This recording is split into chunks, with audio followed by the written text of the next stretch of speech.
Folks, Black Star Network is here. Hold no punches! I'm real revolutionary right now. Support this man, Black Media. He makes sure that our stories are told. Thank you for being the voice of Black America, Roland. Stay black. I love y'all. All momentum we have now, we have to keep this going. The video looks phenomenal. See, there's a difference between Black Star Network and Black-owned media and something like CNN. You can't be Black-owned media and be scared. It's time to be smart. Bring your eyeballs home. You dig?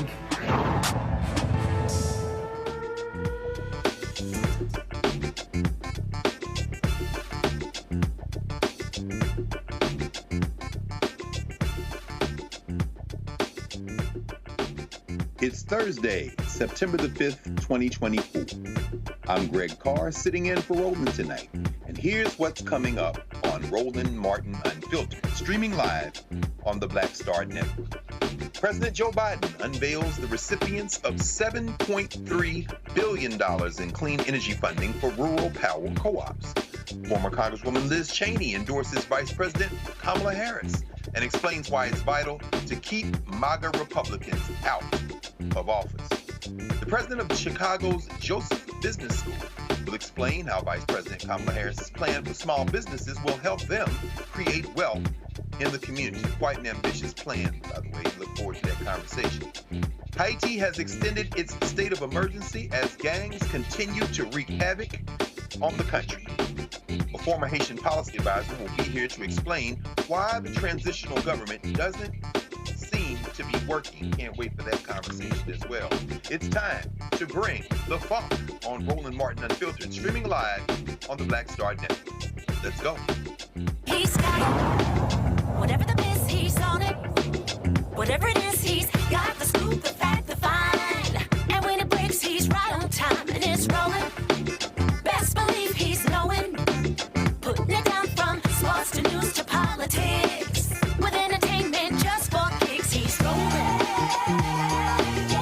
It's on go, roll, roll, y'all. It's Roland Martin, yeah. Rolling with Roland now. He's funk, he's fresh, he's real, the best, you know he's Roland Martin now.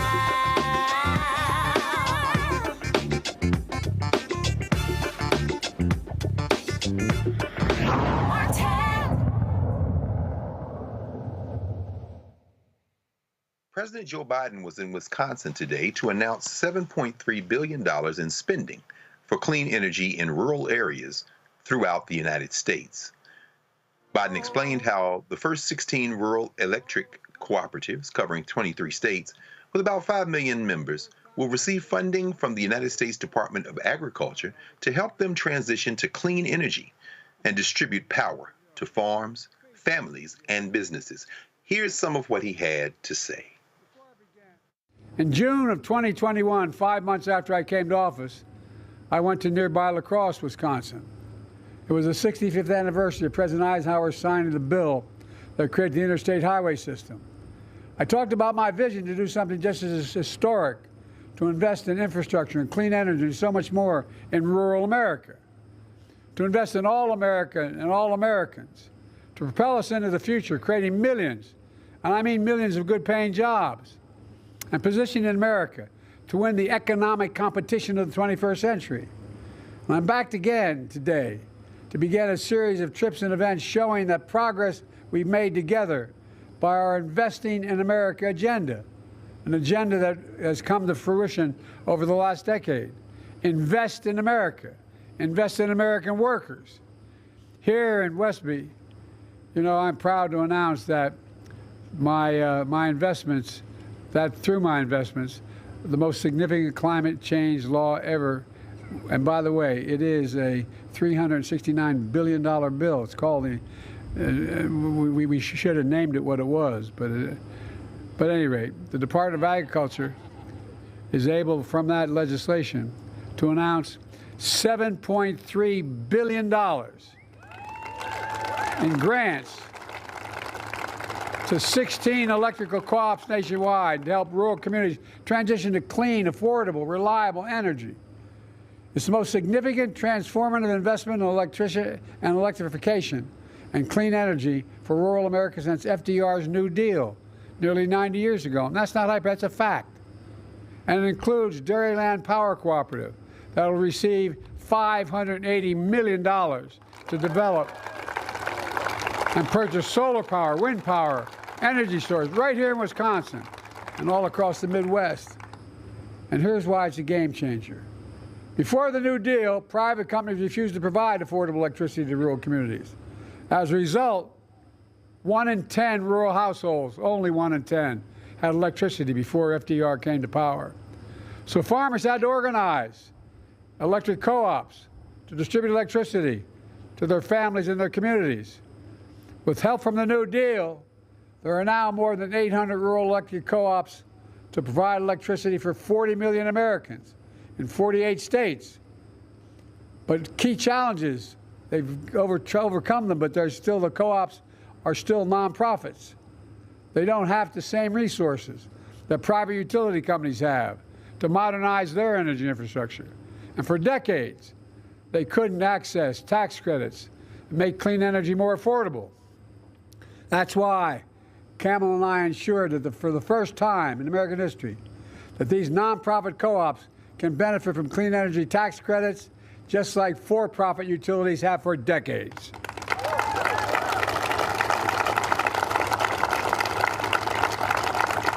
We also created new tools for co-ops to refinance prior debts so they can go out there and not be held back from investing in their future. Today's historic announcement of $7.3 billion for rural electric co-ops builds on those steps. It means clean, affordable electricity for over 5 million rural households and businesses across 23 states. It means 20,000 jobs, good-paying, high-quality jobs, including union jobs, so rural America is empowered to lead our clean energy future. It means covering the upfront cost of clean energy so rural families can save on their energy bills and get just a little more breathing room at the end of the month. And it means rural entrepreneurs and manufacturers who are so fundamental to our economy are powered with reliable, affordable energy, and they can create more job opportunities in their communities. And guess what? It's also good for the environment as well. Because of our historic actions, we're going to reduce by 43 million tons greenhouse gas pollution every single year as a consequence of these investments. That is the equivalent of removing pollution from more than 10 million gas-powered vehicles. 10 million. It's going to save $265 billion in healthcare costs because of better, cleaner quality of air. People aren't breathing polluted air and getting sick. That comes from the NIH. It matters, folks. You know it. And folks, I've kept my commitment to be president for all America and all Americans, including rural America.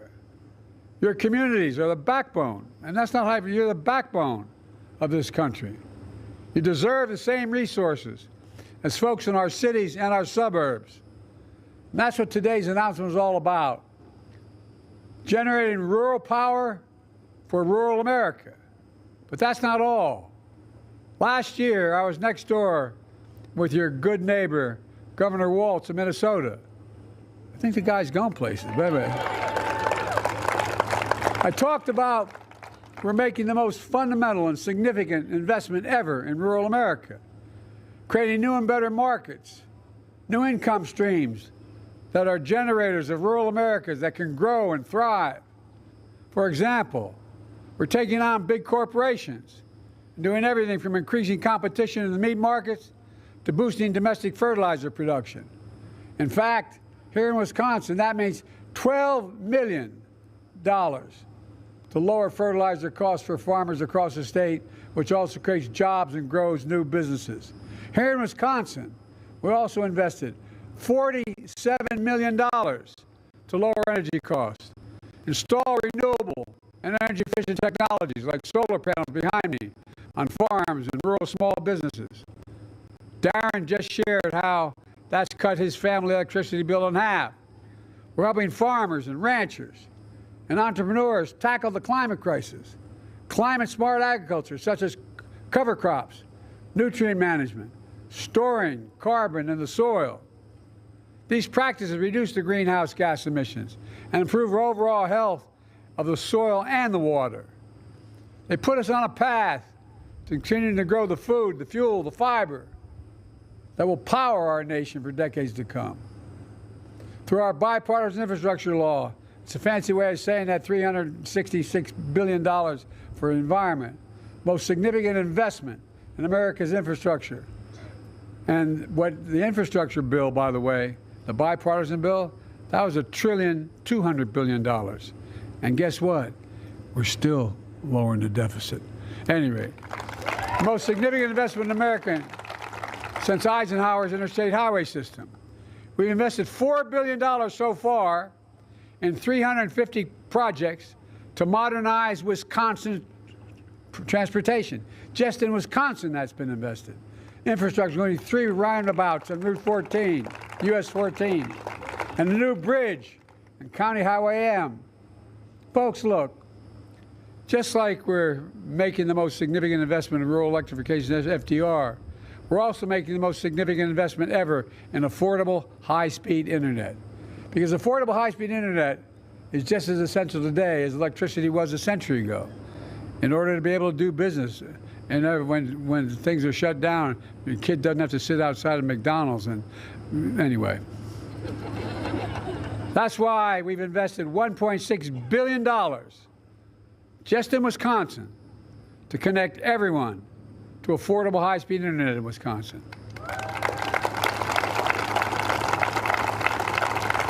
And since I took office, 72,000 more Wisconsin homes and small businesses have access to high-speed internet for the first time ever. We're going to keep it going.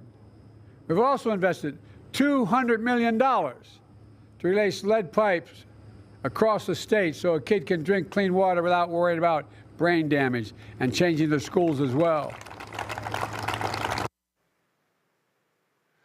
Well, the president looks to have a lot of pep in his step. He's got his cool sunglasses on. He says this is the biggest investment in rural electrification since Franklin Delano Roosevelt. Here to discuss this, myself, of course, and our dear sister Reese Colbert, host of the Reese Colbert Show from Washington, D.C. That's Sirius Channel 126, Sirius XM on the weekends. So y'all make sure y'all tune in. Hey, Reese, how you doing, sis?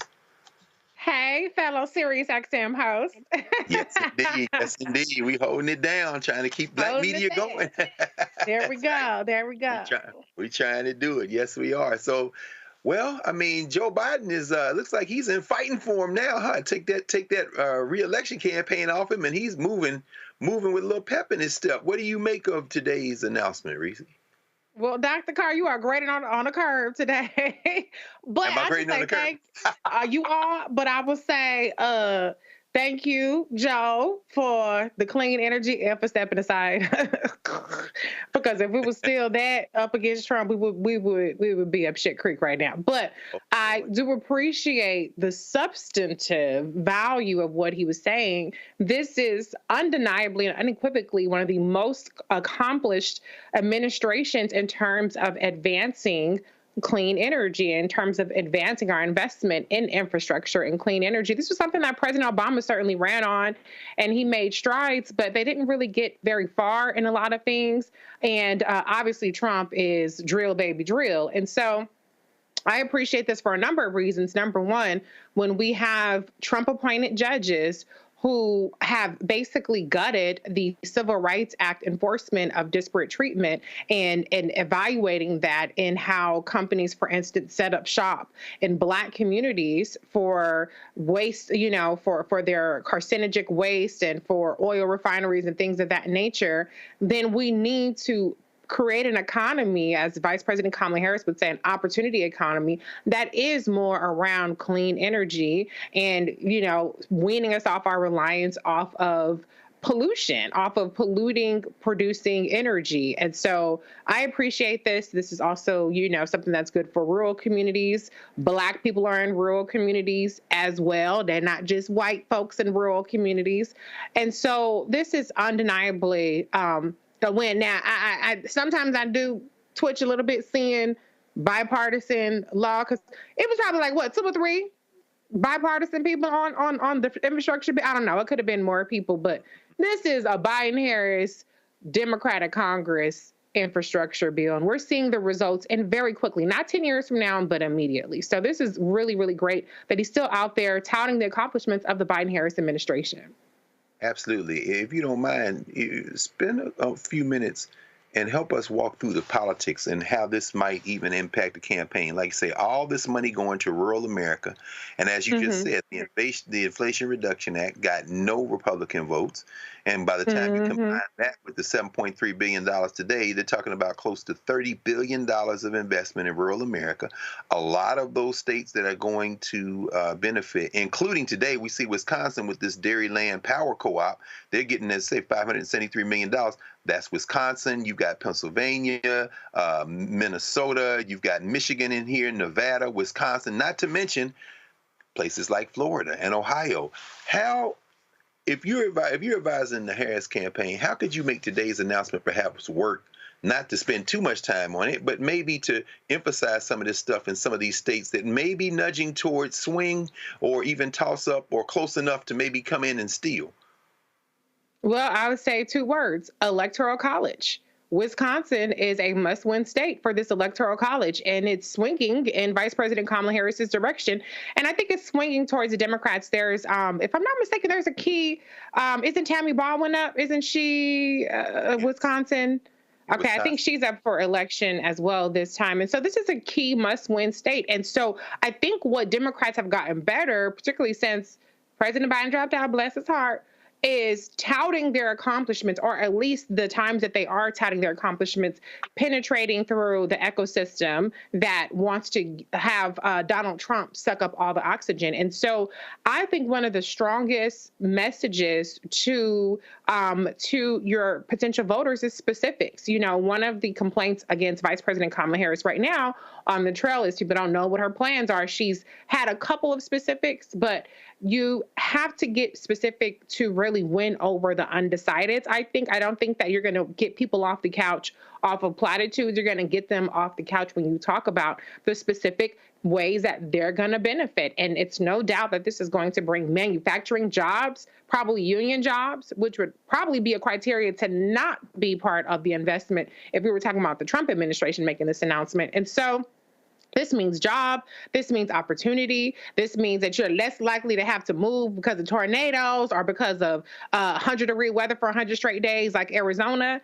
And so I think they have to be out here connecting the dots and really taking credit for what they've done, which, again, has been quite extraordinary given the fact that they only had a majority for 2 years, and we're in the 4th year of the administration. And so I think they've done a good job of taking credit. I think they're doing a really good job of contrasting. President Biden didn't necessarily contrast as much in that speech, but I think Vice President Kamala Harris and Governor Tim Walz have really been doing an excellent job of contrasting the Biden-Harris accomplishments, the Harris-Walz plan with what Trump and the havoc that he's wreaked and the havoc he's wreaked on our country and what they're planning with Project 2025. No, I agree with you wholeheartedly. It's fascinating, as you said, he didn't do it there. And of course, he has his bipartisan thing that he's been on for his whole life. Mm-hmm. That's true. With segregationists. So, but she is drawing that contrast. It's been interesting over the last couple of days to see her begin to diverge from Biden on some economic policy and talk about things like these taxes on corporations and raising them. So it sounds like I'm sure those legs that she is using now were always under her in terms of the things she wanted to kind of diverge with, but she does seem to be getting bolder in terms of drawing out some of these distinctions. Something you said earlier, and of course needs to obviously be always highlighted and underscored, is that Black people live in these rural communities too. I mean, might say, well, what is the administration doing for Detroit or Flint? What is the administration doing specifically for black people? Well, when you start talking about a reductions too, I mean, might say, well, what is the administration doing for Detroit or Flint? What is the administration doing specifically for black people? Well, when you start talking about a reduction in the power costs of 40% over 10 years for a lot of these communities, it's a lot of poor people involved in those communities too. How do you see this playing out in terms of the next couple of months in this election campaign season of the vice president beginning to sound more the note of economic populism and the idea that for the poor, echoing William Barber, these things kind of give relief in ways that may make people rethink their decision to go into the voting booth at the same time that this money is coming out. Like, say, we had 2 years to be able to do it.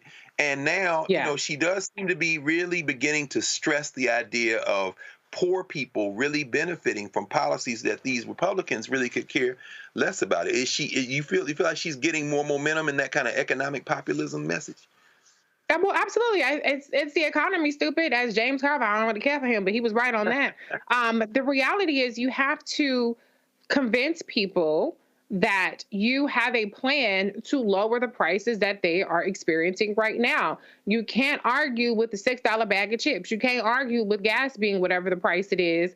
You can't argue with higher rents. You can't argue with higher interest rates. You got to have a plan. You got to talk about when you came into office with the American Rescue Plan, 0 Republican votes, but people got stimulus checks, child tax credit, cut child poverty in half. Then they also had child care tax credits, the investments that have benefited so many people. Broadband access has been expanded. It's been made more affordable for tens of millions of families. And so when she talks about her record, because she has 20 years now in this, and as being an elected official, her record as Attorney General, for instance, of going after people who are price gouging, Walmart, for instance, she won a settlement or a lawsuit against them when she was Attorney General. Those are the kinds of things that people are looking to see. Are you going to fight for the little guy, or are you going to be all about the corporations and the rich and the wealthy? And I think that she has so many receipts to prove that she is a person who's going to fight for the little person. The $20 billion mortgage settlement is another thing that comes to mind.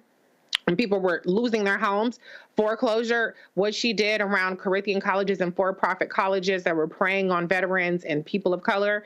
And we've seen that work continue under the administration. It's important to make that case. And the reality is that the Democrats have always been better on the economy, despite the fact that the perception has always been that Republicans are better for the economy. So I think with Vice President Kamala Harris and Governor Tim Walz, I think that they're really going to claim the mantle of the opportunity economy, claim the mantle of being for the working class. And I think that Vice President Kamala Harris is just getting started, because I remember her 2019 campaign. I remember her Senate tenure, where she put things in place, or she proposed legislation called the LIFT Act, which was about giving people $250 a month if you're single, $500 a month if you were a family, a household family, because people can't afford an emergency if it's $500. And that was a monthly tax credit.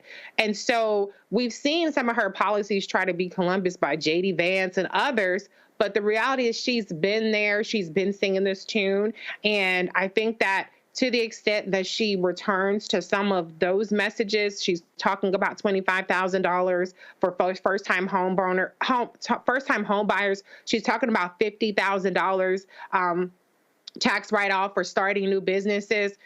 Again, getting specific and talking about the money, because that's what people want to know. How are my pockets going to get fatter? And how am I going to, have cheaper healthcare, more quality healthcare? And how am I going to send my kids to school and not let them get shot up by some MAGA person or some, radicalized child with an AR-15? That's what is on people's mind. And I think she's the right messenger for that. My God, absolutely. Absolutely. Well, today's announcement was quite a moment for those we got a few of our viewers in the Black Star Network who are old enough to remember the 1930s. By the mid-1930s, only 9 out of every 10 households in rural America were without electric service. People were still milking house by hand, had kerosene lamps. And I know growing up in Nashville, my father came out of East Tennessee, and they worked as boys for something called the Tennessee Valley Authority, and the TVA with the dams and electrification really changed the lives of untold millions. And so today, those who want to go back and look at the Roosevelt administration, some of y'all remember, your grandparents or great-grandparents will tell you the importance of distributing the resources of this country where they are needed the most. And so there'll be a lot of people going to be happy today. I hope they don't take all that enthusiasm and run up in the box and vote against their class interests. But I guess we'll have to wait and see how that's going to turn out. So this is Roland Martin Unfiltered. We are on the Black Star Network, and Reese and I'll be right back.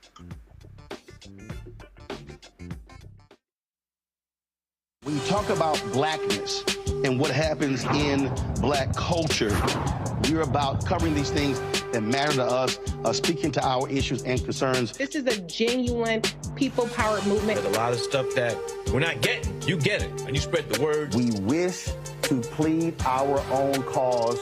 Too long have others spoken for us. We cannot tell our own story if we can't pay for it. This is about covering us. Invest in black-owned media. Your dollars matter. We don't have to keep asking them to cover our stuff. So please support us in what we do, folks.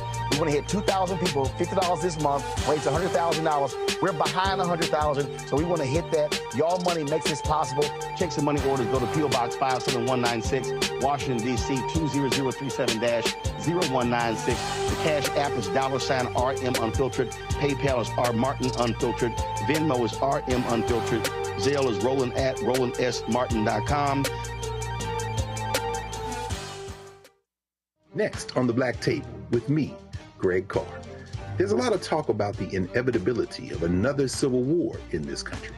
But on our next show, we'll talk to a noted author and scholar who says we're actually in the middle of one right now. In fact, Steve Phillips says the first one that started back in 1861, well, it never ended. People carrying the Confederate flag, wearing sweatshirts saying MAGA Civil War, January 6, 2021, stormed the U.S. Capitol, hunted down the country's elected officials, built a gallows for the Vice President of the United States, and to block the peaceful transfer of power within this country. On the next Black Table, here on the Black Star Network. Hi, I am Tommy Davidson. I play Oscar on Proud Family, Louder and Prouder. I don't play Sammy, but I could. Or I don't play Obama, but I could. I don't do Stallone, but I could do all that. And I am here with Roland Martin on Unfiltered.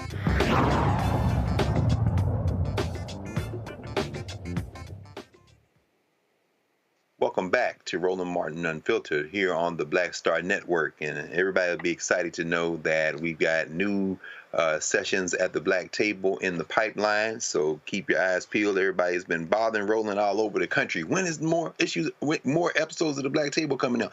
They're coming shortly. So we're very excited about that.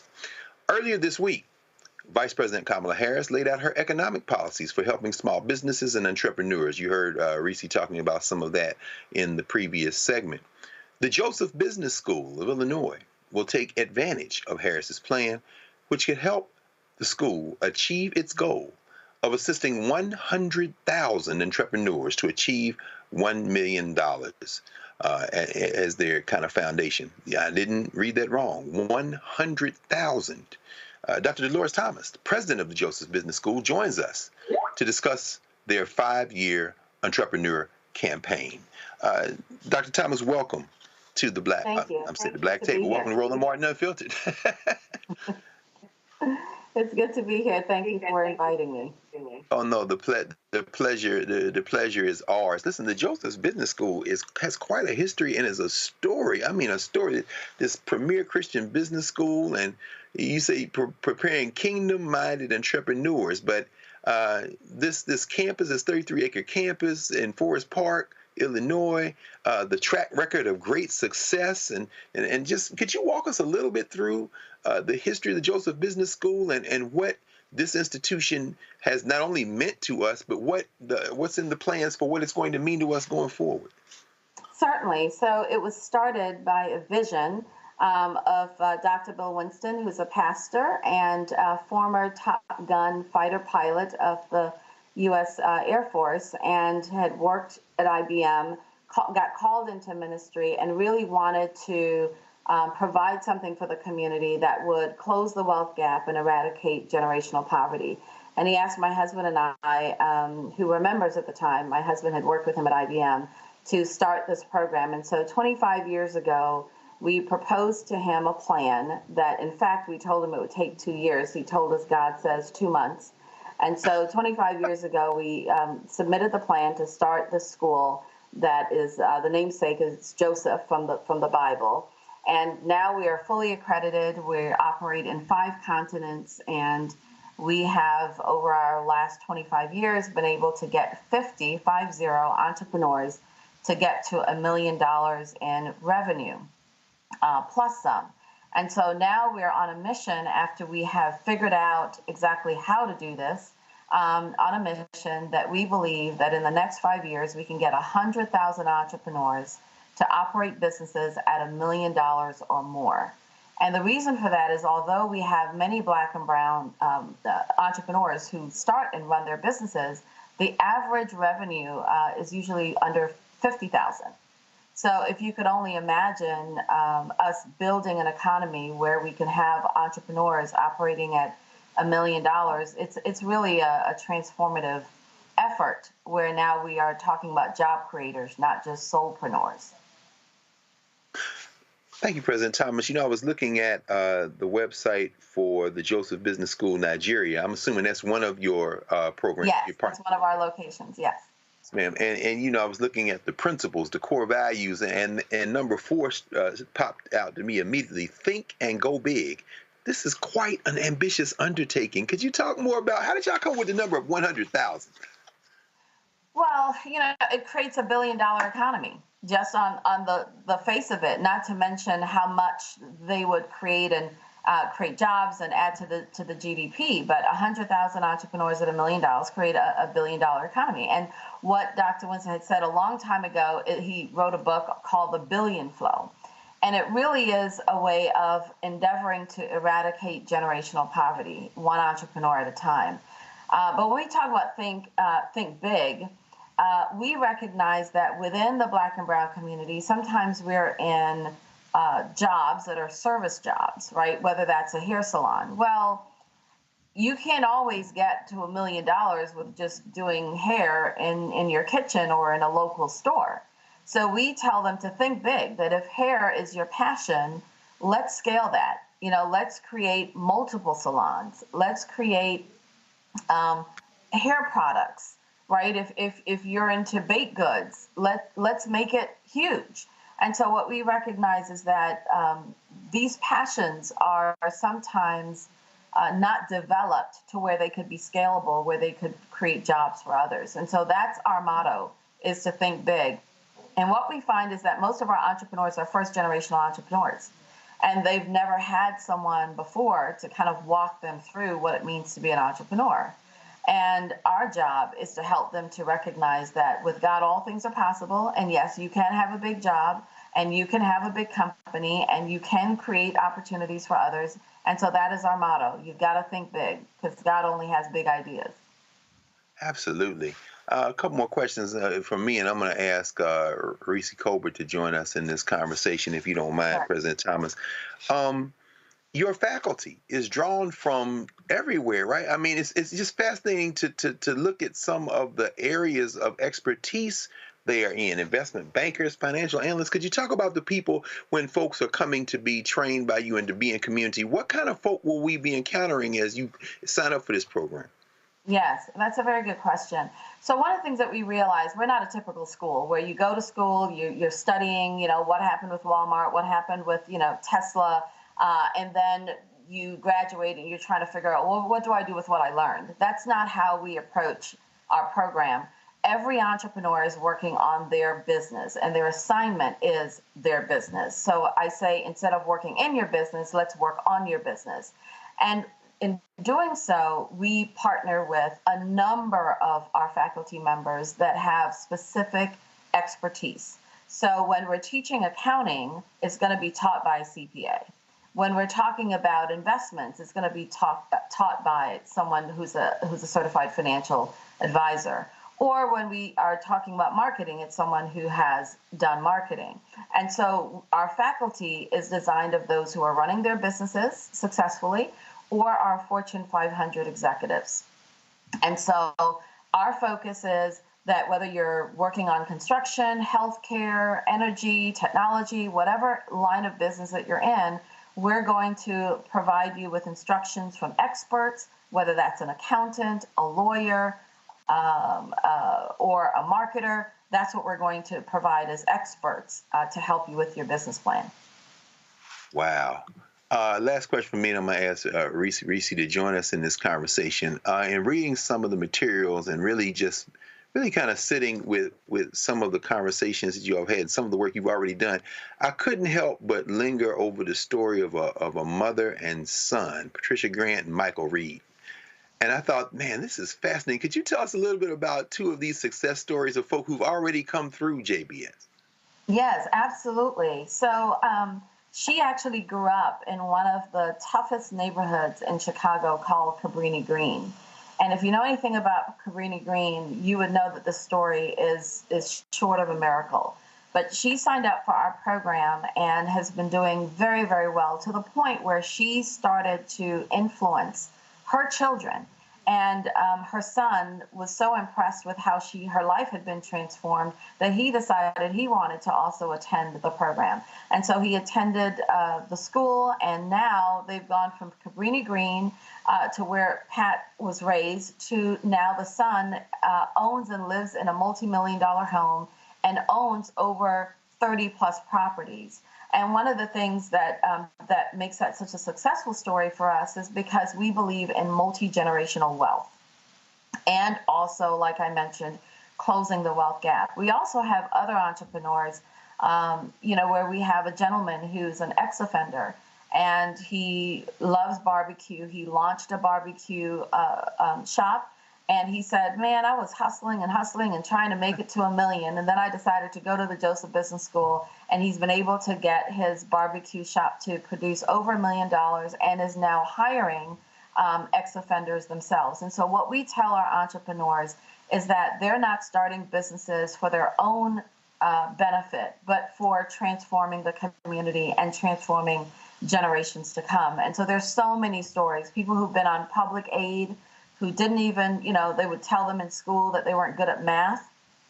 And when they come to the program, they learn how to manage their financial statements. They can produce an income statement, a balance sheet, a cash flow. They can understand their ratios.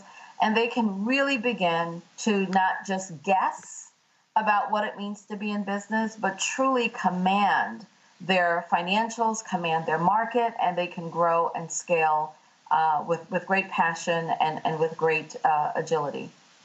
Yes, ma'am. If memory serves me correctly, your husband came through Tuskegee, right? So Dr. Winston went through Tuskegee.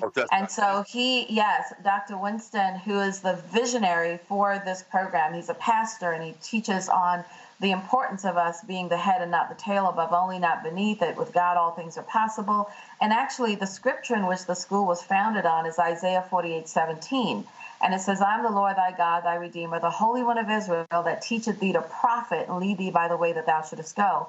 And that word profit, P-R-O-F-I-T, kind of shocked him when he first read it, because he always thought that you couldn't, serve God and deal with money. In fact, it says you can't serve God and mammon. But God says you can't serve mammon. But he says he also has given you power to get wealth, to establish his covenant. So when he started to think about that differently is when he birthed this vision of having a school, of teaching people that if you don't have money, then you can't help the poor. If you don't have money, then you can't build the neighborhoods. If you don't have money, then you can't really educate your children. And so you're not supposed to love money, but you're supposed to create wealth so that you can really benefit humanity. Mm-hmm. Well, that it just made me think about it, because it has so many strains of the Booker T. Washington philosophy. We can help ourselves 100%. build our institutions. And so it's so important to hear you talk about this, because the combination of skills and talents all grounded in this spiritual purpose, in this divine purpose, is really quite compelling. And for those out there who are thinking, well, maybe this is just something involved for those who already have all the benefits in life. No, you're combining Harvard MBAs like you with that Tuskegee gospel of work and wealth and connecting it all to the Lord. So that's a winning strategy. Always has been for our people.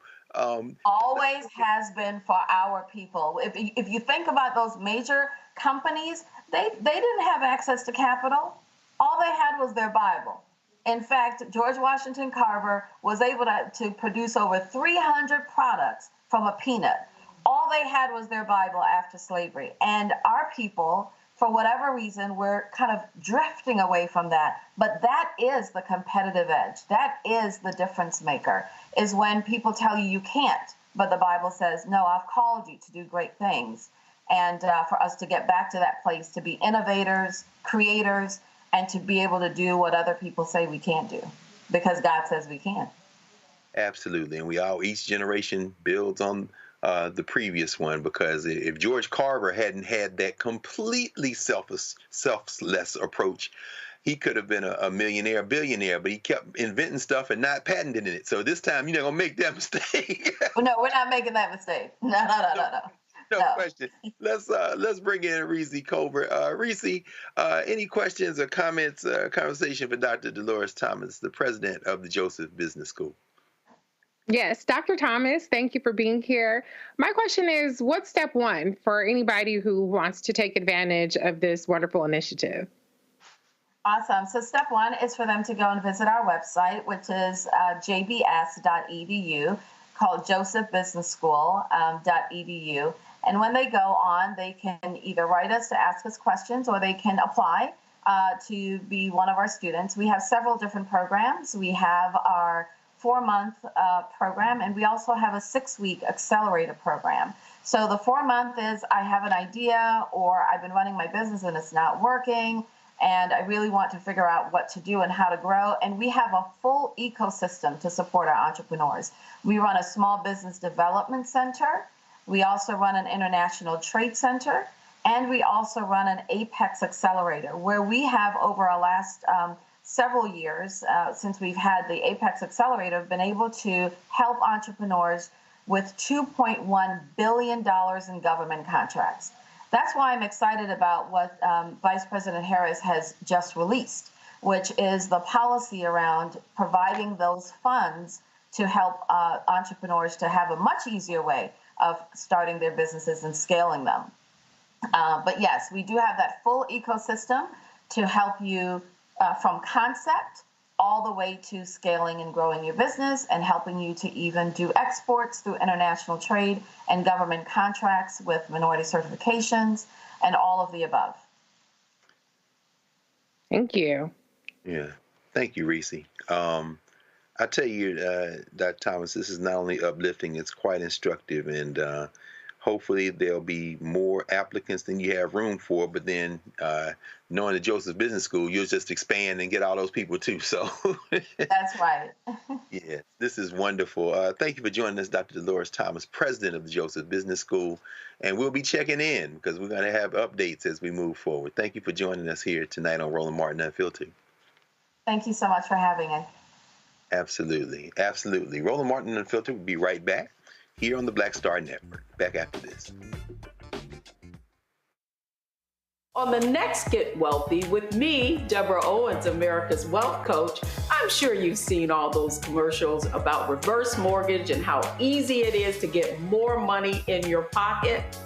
Well, this woman that you're going to hear from knew it was too good to be true, and because of it, she now has 7 figures in net worth. You know, wait a minute. This house is really valuable, and further, you can get money out of it to help you, and more importantly, you can keep your home. That's right here on Get Wealthy, only on Black Star Network. On a next, A Balanced Life with me, Dr. Jackie, we're going to be talking about common sense.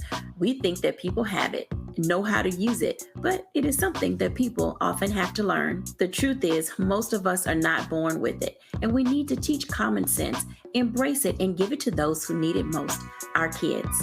So I always tell teachers to listen out to what conversations the students are having about what they're getting from social media, and then let's get ahead of it and have the appropriate conversations with them. On a next, A Balanced Life with me, Dr. Jackie, here at Black Star Network.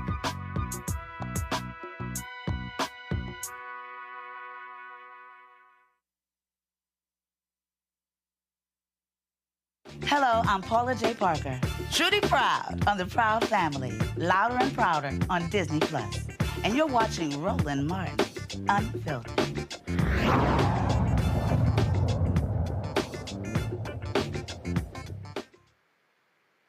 And since we've had our panel from last week, of course, we had the homegoing services for our Roland's sister, Kenya Natasha Martin Williams, and of course, Pastor Jackie Hood Martin presided over those. So we continue to hold the Martin family in our thoughts and our prayers and embrace them in love. So it's good to see Reverend Jackie, and to watch. Actually, if you want to watch those rituals, they still are on the Roland Martin's social network on YouTube. I watched on YouTube, also Black Star Network. So again, we send that ancestor forth as he starts her journey into eternity. Well, Liz Cheney. What is Liz Cheney doing endorsing Kamala Harris? Former Congresswoman Liz Cheney says she's voting for Vice President Kamala Harris at a Duke University event entitled Defending Democracy. During the moderated session, Cheney explained the importance of defeating Make America Great Republicans. We have to defeat election deniers. It's not just Donald Trump, it's election deniers.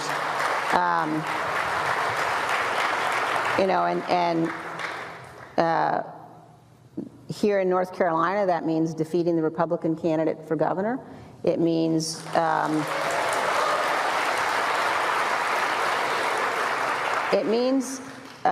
defeating the Republican candidate for the superintendent of public instruction here in North Carolina. But we, as a nation, as a republic, we can't elect people who will only certify elections that they agree with the results, that they win. We have to elect people who are going to be honorable and honest stewards of the public trust. And that's certainly true in this election cycle, more than it's ever been. Reese, I promise you, no matter whether it comes out of her mouth, right, wrong, or wherever, every time I see that face, I see her father. I see but I mean, you can't. I mean, she's now politically. The two of us probably wouldn't agree with Liz Cheney on much of anything, but she does seem committed to continuing the American experiment. What do you make of Liz Cheney endorsing Kamala Harris, and not only endorsing her, but some of the other things she said in North Carolina at Duke? Well, in the past, I would have said Liz Cheney still ain't shit, but a win is a win. So I'm going to take the win. Thank you, Liz. And anybody else that want to hop on the Harris train, we need all the votes that we can get. I know that Donald Trump is telling people he don't need votes. We need votes over here on this side, okay? But to your point, I don't give out cookies, but what I will say is I do appreciate intellectual consistency. I do appreciate the ethical consistency and saying that this is something that's important to me. Democracy is important to me. She's had her other stuff we can call out, but I'm saying going forward and saying that we need to protect this country from the tyranny and the lawlessness of a Donald Trump. And so I'm going to put my money where my mouth is and actually support the only candidate in the race that can beat Donald Trump. Third-party candidates can't do that. And the candidate that actually embodies the virtues and the values that I hold dear. And we've been having debates, if you want to call it that, or we've been having discussions with people whose whose morals, whose ethics, whose policy priorities are not consistent with the party that they identify with, are not consistent with the candidates that they support. And so anytime a person looks past maybe where they've situated themselves in terms of party affiliation and actually is consistent in their application of their values and the candidate that they support, I'm going to celebrate that as a win. And so, I ain't going to give her a pass for nothing, but on this one, I will say, welcome aboard the Kamala Harris train. No question, no question. I've been dying to ask you about this ever since Donna Bash asked the vice president if she'll be open to appointing a Republican to her cabinet. I know my students had some interesting ideas. I know you probably were in the middle of the conversation. Folk were saying, well, maybe she should appoint Susan Collins so the Democratic governor of Maine could put a Democrat in that seat. But, could you imagine somebody like Liz Cheney finding her way into it? We're not putting the cart before the horse. Check your voter registration, everybody. Check your voter registration. Yeah. So we're not doing that. But could you imagine a Liz Cheney playing a role in the Harris administration? Hell no. I can't imagine that. That would not happen. Now, she might be ambassador somewhere. She might make her ambassador to Norway or Sweden or some white country or something like that. I'll be okay with that. They tend to do that with Republicans. When they say bipartisan, they mean Sidney McCain, you can go be ambassador of some country or whatever. Is she like London or something like that? Wherever she is. I don't have a problem with you making her ambassador, honey, but let's go on ahead and keep the cabinet Democratic. Okay, I don't think we need to have intellectual diversity in the actual cabinet. Now, if you want her to be an advisor, if you want to make her the border czar, okay, saddle a Republican with the border. I don't have a problem with that. But no, I do not think that she will be part of the ecosystem and think tank and leadership of the administration. But thank you for your support, Liz Cheney. Okay, well, I was just saying, I need to ask Risky about this. Oh, okay, very good. Well, speaking of not putting the cart before the horse, there's an election to be won. There's an election to be run. Today, the Harris campaign has accepted the terms of Tuesday's presidential debate with former President Donald Trump. The rules included muted mics. Remember, originally, although Donald Trump claimed, oh yeah, don't mind them being unmuted, whatever, the candidates' microphones will be off when it is not their turn to speak. However, in a letter to ABC News Wednesday afternoon agreeing to the rules, the Harris campaign again reiterated its objections to the muted mic conditions, insisting that it believes the vice president will be, quote, disadvantaged, end quote, by the format. You think, former prosecutor? Oh my God, she would have that man talking out of all sides of all necks if they kept talking, right? The moderator will also discourage either candidate from interrupting and will work to explain what is being said to viewers. By the way, be sure to join us on Tuesday, this coming Tuesday. You know how Roland Martin does it. We'll probably be in the studio all night long because there's going to be complete debate coverage beginning at 7 p.m. Eastern Time. Reese, I guess they really have a choice, did they?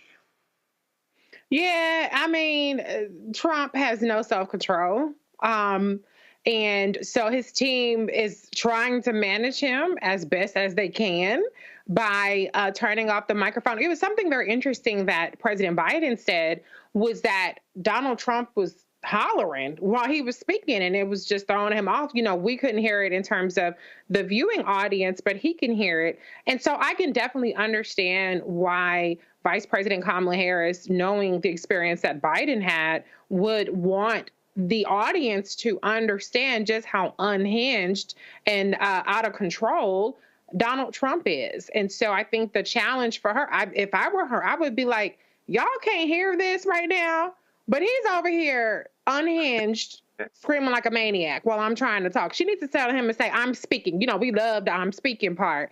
And I think she's going to have to play referee. She's going to have to play prosecutor, but she's going to have to stay focused and on her score. And please, somebody tell her where the camera is, because President Biden, I don't know what he was doing. And so it's going to be very much an orchestrated event. You have to really think of all angles. And I don't think that President Biden was gamed out that way, or to whatever extent it was gamed out, it just didn't show up in his performance. But I think that one of the onuses of her during this debate will be to point out to the audience some of the things that we're not going to hear and some of the things that may be happening off camera. I think that her strategy should be to call attention to that and say, listen, while I'm trying to explain to you how I'm going to, bring down the price of oil and da-da-da-da, he's over here lobbing insults and having an episode of sorts, like what Trump said. I don't think he even understood anything he said. She's going to have to do that. But the caveat is, if you can. If that's too much, then keep it simple. Keep it simple. Just stay on message, ignore him. But if you can multitask like most Black women can, and if you can get your message across and also be like, see crazy over here, then go ahead and do that. I think Hillary Clinton tried the ignore him attack. President Biden was a little out of it, so he really wasn't fighting back at all this past debate. And so I think that the expectations are higher on Vice President Kamala Harris's side. And so I hope that they've gamed out every scenario, game out everything, game out he's hollering, game out he's quiet, game out he says X, game out he says Y and Z. Sometimes I feel like they haven't fully gamed things out, like the Tulsi Gabbard moment. And that's my only concern. That's the only thing that keeps me up at night. It's like, are y'all gaming all this stuff out? Because you have to be prepared. There should not be one error that should have been anticipated. Something that you knew you should have known. I could have told you if you called me. I'd have been like, that's what they're going for you at. I don't want even one of those moments because the stakes are too high, and she's going to be graded like she's supposed to knock President Biden's debate performance out of the park. And Donald Trump is going to be graded like Donald Trump. Absolutely. Absolutely. Well, one thing about lawyers, particularly trial lawyers, and particularly people with experience like the vice president, who, of course, began her professional life as a public defender and has been on both sides of that, it's hard to knock people like that off their feet. So even if they haven't gamed it out, I suspect that she will be very hard to rattle, to dislodge, and she'll be able to make the pivot very quickly, certainly. I'm glad you mentioned Tulsi Gabbard, because if she's the one helping to prep Trump, then God knows he's not going to be prepped at all. But that leads me to another question I want to ask you. ABC reported that they reserve the right to turn the mics on if there's significant back and forth between them, and they said there'll be reporters in the room who can report what is being said. So he's going to talk. He can't stay quiet. So I guess a couple of questions for you. One, can you imagine ABC maybe calling an audible and lighting those mics up and us catching some of that? And two, whether they do it or not, do you think this might be the only debate we have between the two? Is Trump maybe going to basically say, I've had enough, and maybe one is one too many, particularly if she has, as we all expect, a strong night? I think that I'm 50-50 because when you are in a 12-round fight and you need a knockout, you might get your ass knocked out, but you got to go for it anyway. And so if things go well, and we already know Governor Walz is going to wipe the floor with J.D. Vance, he might need to take the swing, before the election, try to stall the momentum. That's going to be the only card that he has left to play, is another debate, and hope that she falls flat on her face. And so I wouldn't rule out another debate especially if she performs well, the momentum is on her side. Governor Walz is going to keep it going. Donald Trump he's going to have a sentencing coming up, and he has a lot of things that are going to keep the heat on him, and he's going to need an opportunity to try to shift the narrative, and the biggest swings that you have to take are the debates. So I wouldn't rule it out completely, but if he does better than her, then yeah, that's it. He ain't going to be like, I'm going to take the win and I'm going to walk on. But I don't expect that to happen. It's going to be a draw, most likely, in terms of, because he's going to be great on the curb, or she's going to perform, exceptionally well, and he's going to have no choice. I think that ABC will also have no choice but to unmute the mics. This is something Vice President Kamala Harris, a woman, a Black woman, is can get under his skin like nobody's business. I mean, we saw how he conducted himself at NABJ. He was unhinged. No matter what the question was, he came back to, oh, she's a nasty one. I mean, he dragged Rachel, was it Rachel Davis? Rachel, whatever her name is. He dragged her the whole hour. He could not let it go. And so I don't think that he has the capacity to conduct himself in a manner that is not going to force ABC, number one, get the ratings, get the clips, get the explosive moments, but to have to try to let people in on what he's doing in that room. But then the last thing I'll just say is, don't underestimate the Tosi factor. She's full of shit. She got on that stage and she lied her ass off about Vice President Kamala Harris, and Vice President Kamala Harris did not have an answer. That was the single most damaging moment of Vice President Kamala Harris's campaign. Now, the bigger issue was it takes a white man to be the white man, and the donors wanted to go with the white man, and she just had an overlap in who her constituencies were, donor-wise and in voting-wise. That's her biggest issue. But the singular most damaging moment of her campaign was Tulsi Gabbard. She has to be prepared for the lies. She has to be prepared for the lies in the same way that, because what was damaging to President Barack Obama when he first debated Mitt Romney, he didn't expect Mitt Romney to get up there and lie his ass off. And so that first debate, he was just like not prepared. And so she has to be prepared, not just for him to lie, but for him to lie specifically about her record, and she has to have direct answers. I'm not of the camp that just says, keep saying, oh, it's the same old playbook and batting it away. I think that because it's going to be a debate, she has to directly take him to task on the lies that he's going to say, on his attacks on her blackness. She's going to have to answer as a Black woman, not batted across. I think she's going to have to be prepared to be specific and direct. And I'm hoping that the strategy isn't to just be like, oh, that's just Donald. Oh, well, see how crazy it is. The biggest weakness that I saw was when she was not direct in attacking very specific claims that were made for her. So that's and y'all know I love Kamala. Y'all know that I'm team ride or die. And if she bombs, I would be like, well, I'll help a sister out. I'll say what she should have said. But that's what keeps me up at night, is I think that people underestimate the specificity and the disinformation that is out there about her, that has been out there about her for 5 years.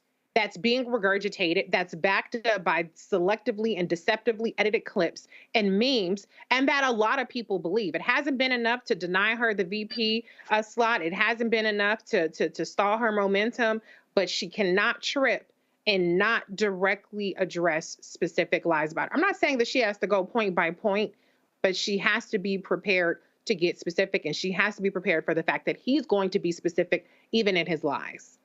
Absolutely. Absolutely. Well, we'll get deeper and deeper into this on Tuesday night again. Complete debate coverage here on the Black Star Network, live beginning at 7 o'clock Eastern Time. You do not want to miss that. We will be right back here at Roland Martin Unfiltered. You're watching the Black Star Network. Back after this break.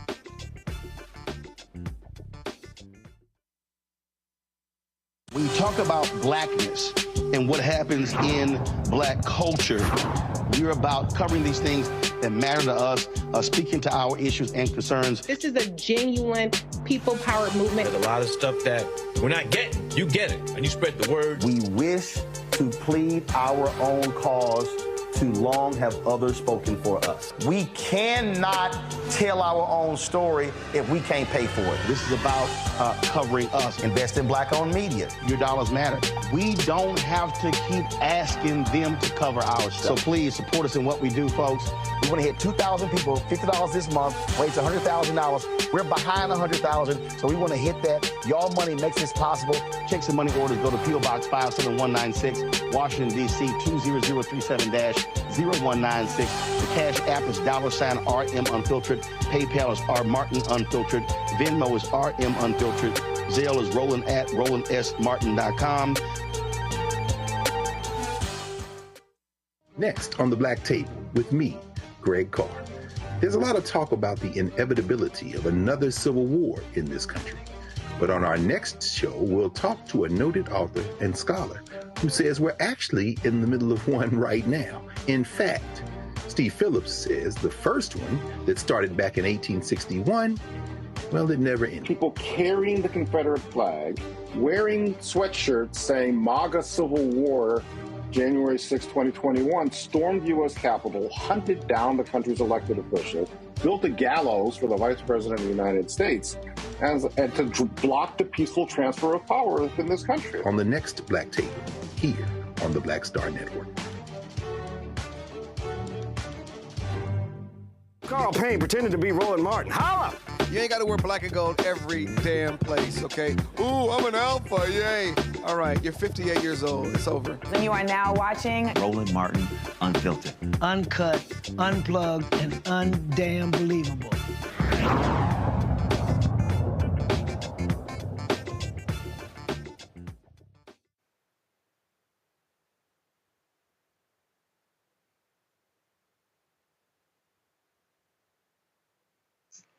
Okay, here we go. That's why I love coming down to the mothership, to the main studio, doing it from here. Couldn't get there in time, otherwise I wouldn't have had to mute myself like that. Welcome back to Roland Martin Unfiltered here on the Black Star Network. Remember to support the Black Star Network across our platforms.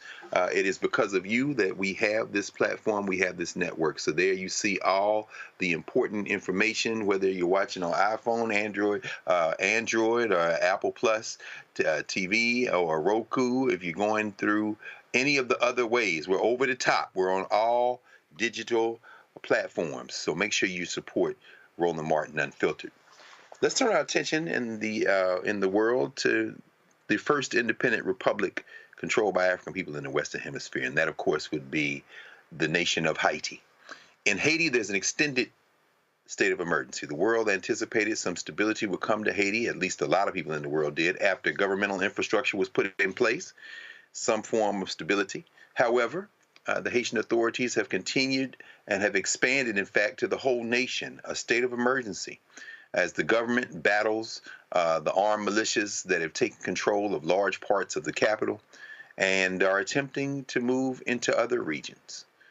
According to the United Nations, nearly 580,000 people have been internally displaced by conflict, with close to 5 million facing severe hunger. The move to expand the state of emergency comes as the Secretary of State, Anthony Blinken, who I don't know when he stays in the United States, he's been bouncing back and forth in the so-called Middle East for quite some time, but he is planning to visit Haiti, where he will meet with the new Prime Minister, Gary Coney, to discuss forthcoming steps in Haiti's democratic transition.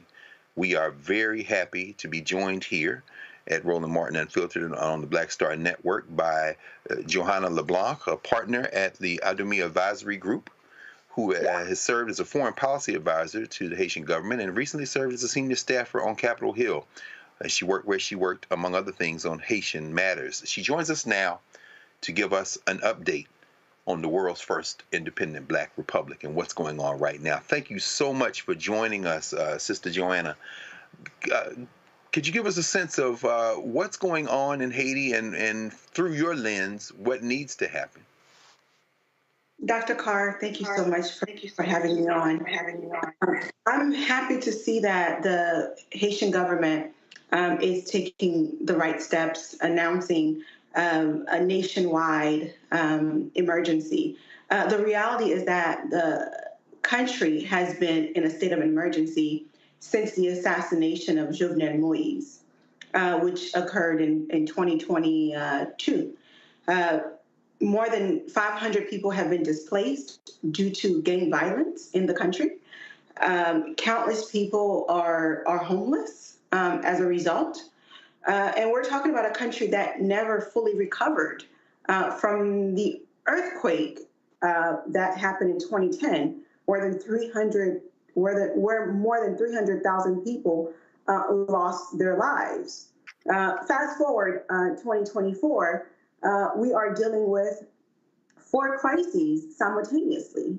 You have the humanitarian crisis, the economic crisis, a governance crisis and a security crisis at the same time. And that's the problem here. People across the country have been living in fear, not just those in Port-au-Prince. Studies show that more than 80% of Port-au-Prince have been is controlled by gangs. But those who live in outskirts of Port-au-Prince and the countryside have also felt the violence in their respective neighborhoods across the country. But as you know, Dr. Carr, currently you have the Kenyan-led mission on the ground that is supposed to help restore some peace and stability in the country. And recently the United States announced through the media that it is considering turning the Kenyan-led mission into a UN peacekeeping in the country.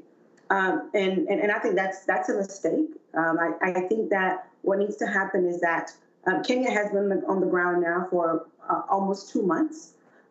They've made some mistakes and they've learned the terrain a little bit more. And I think with what has been learned by the Kenyan mission, I think they can make sure that they address the issue properly moving forward.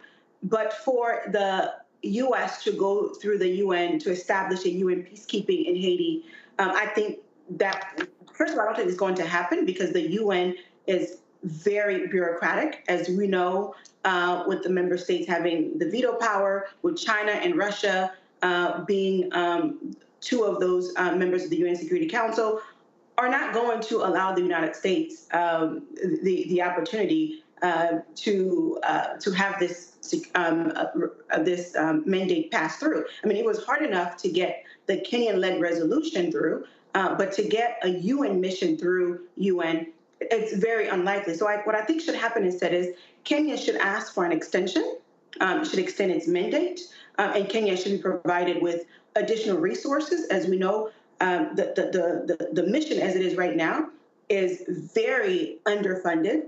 Yes, the United States, as the #1 funder for the mission, has announced millions of dollars to support the mission, but a lot of that support comes in form of military equipment, surplus of equipment that the U.S. has, and the U.S.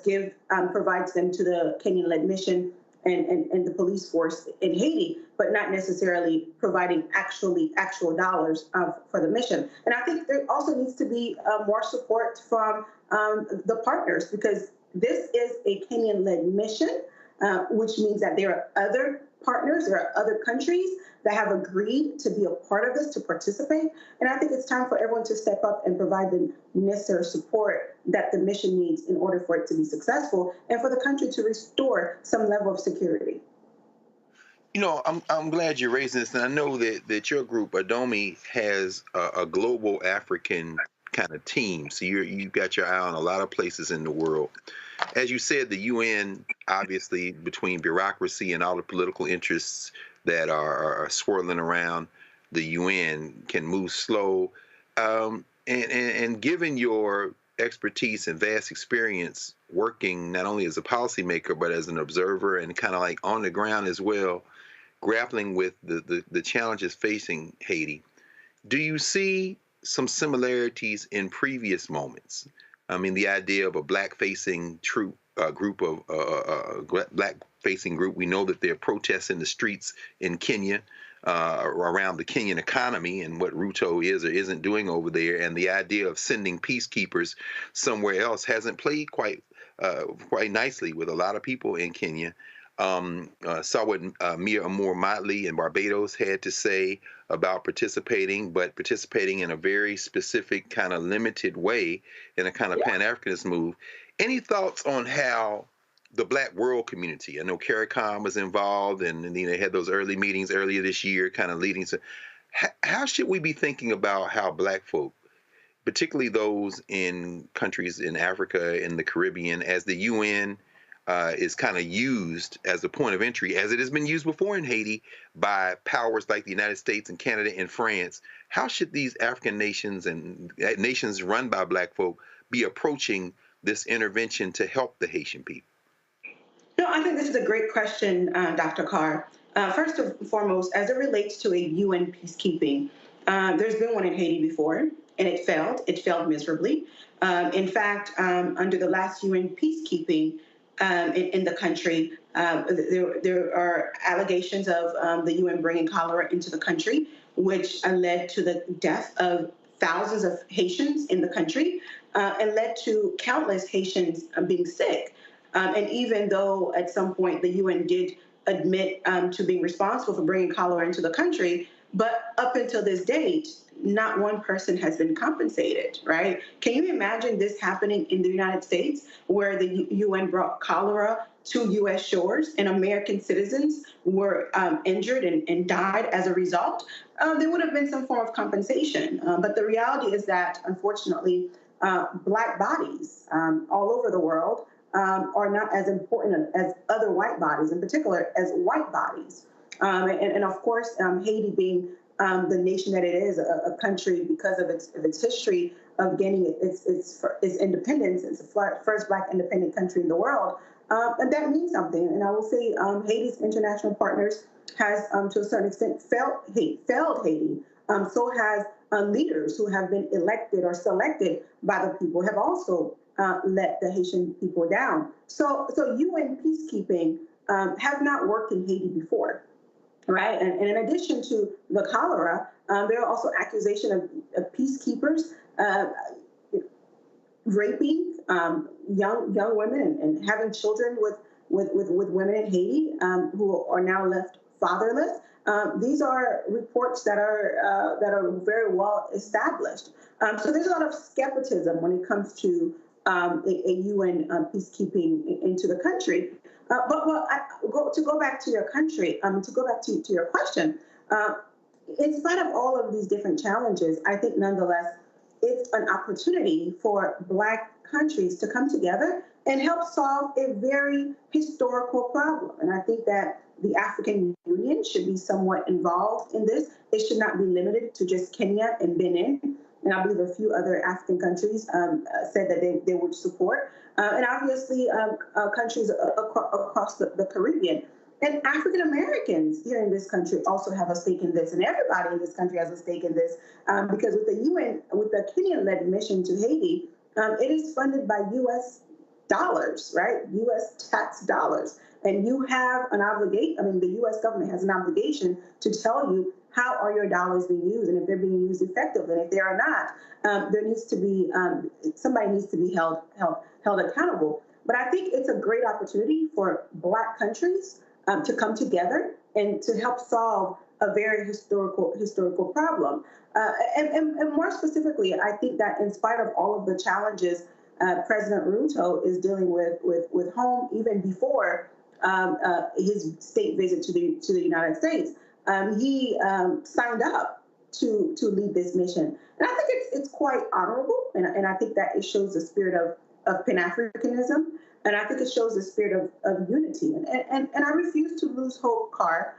Yes, there's been some challenges since the mission has been on the ground, but I think there are lessons that can be learned to make sure that moving forward, the right steps are taken to secure peace and stability in the country.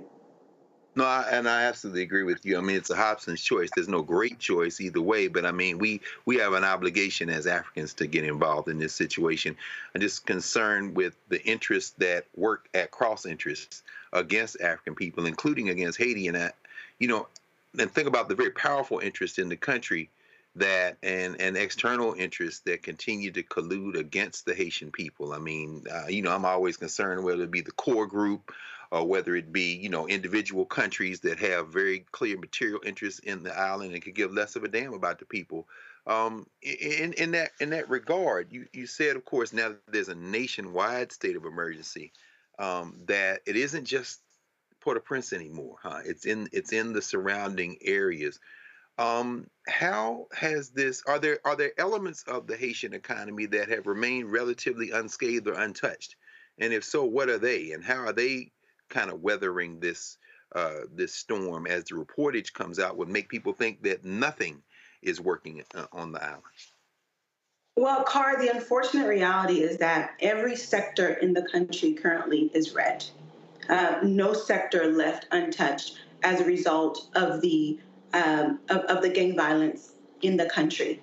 In fact, many companies have left Haiti during this time, during this period, because of the lack of safety. Because, Carl, when you think about an investor, a business owner, right, there are certain things you want to ensure that are in place in order for you to continue to do business in that market. And one of them is peace and security. Absent of that, companies are not going to want to do business. Second, you want to ensure that there is a judiciary in place that in the event that litigation were to arise, that the business will get a fair day in court. The judiciary in Haiti, as of right now, is completely broken, right? And you want to make sure that there is a segment of the population that can actually afford your services and that you can make profit, right? Because businesses don't go into countries because they love the people, they love the culture, but they go into countries to set up shop because they want a return on their investment. And the road blockage by the gangs have led to the closing of many businesses in Haiti and have led to a number of people from the Haitian community to leave Haiti, to flee.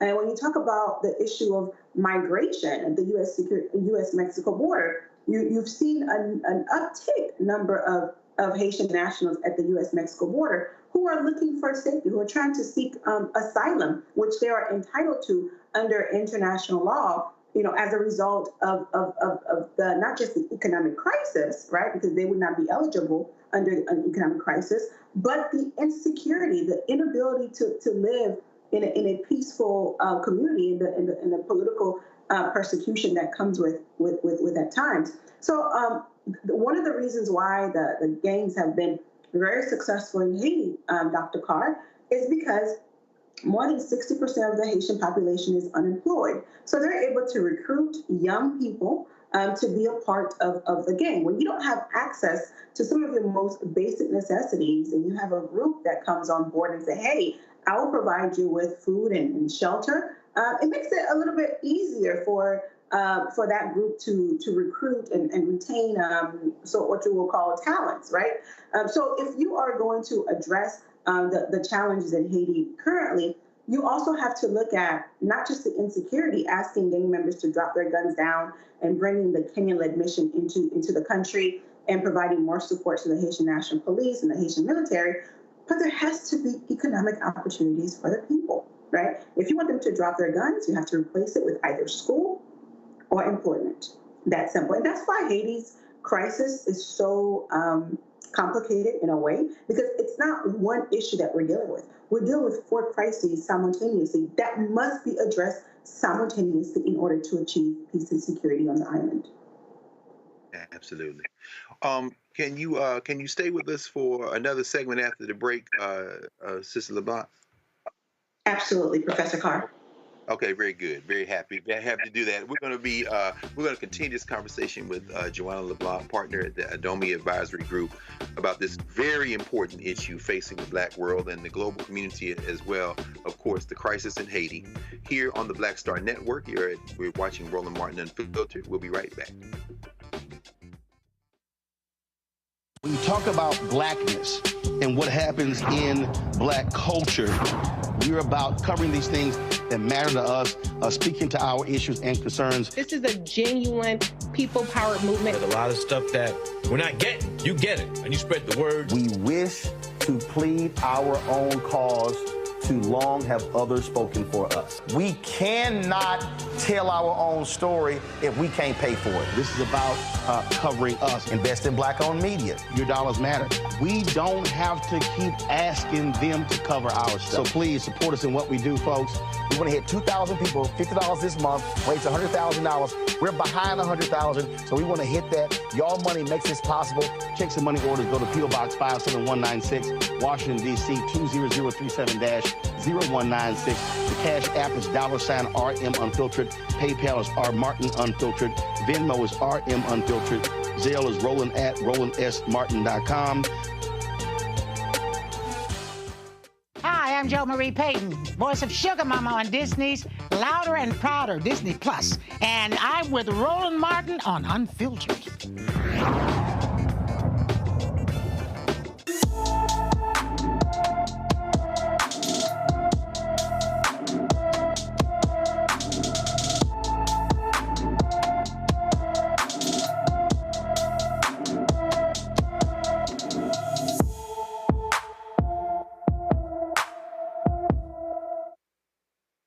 Valencia Starks has been missing from her Columbia, South Carolina home since February 17, 2024. The 18-year-old is 5 feet 7 inches tall, weighs 210 pounds, with black hair and brown eyes. Anyone with information about Valencia Starks should call the Richland County, South Carolina Sheriff's Office at area code 803-576-3000.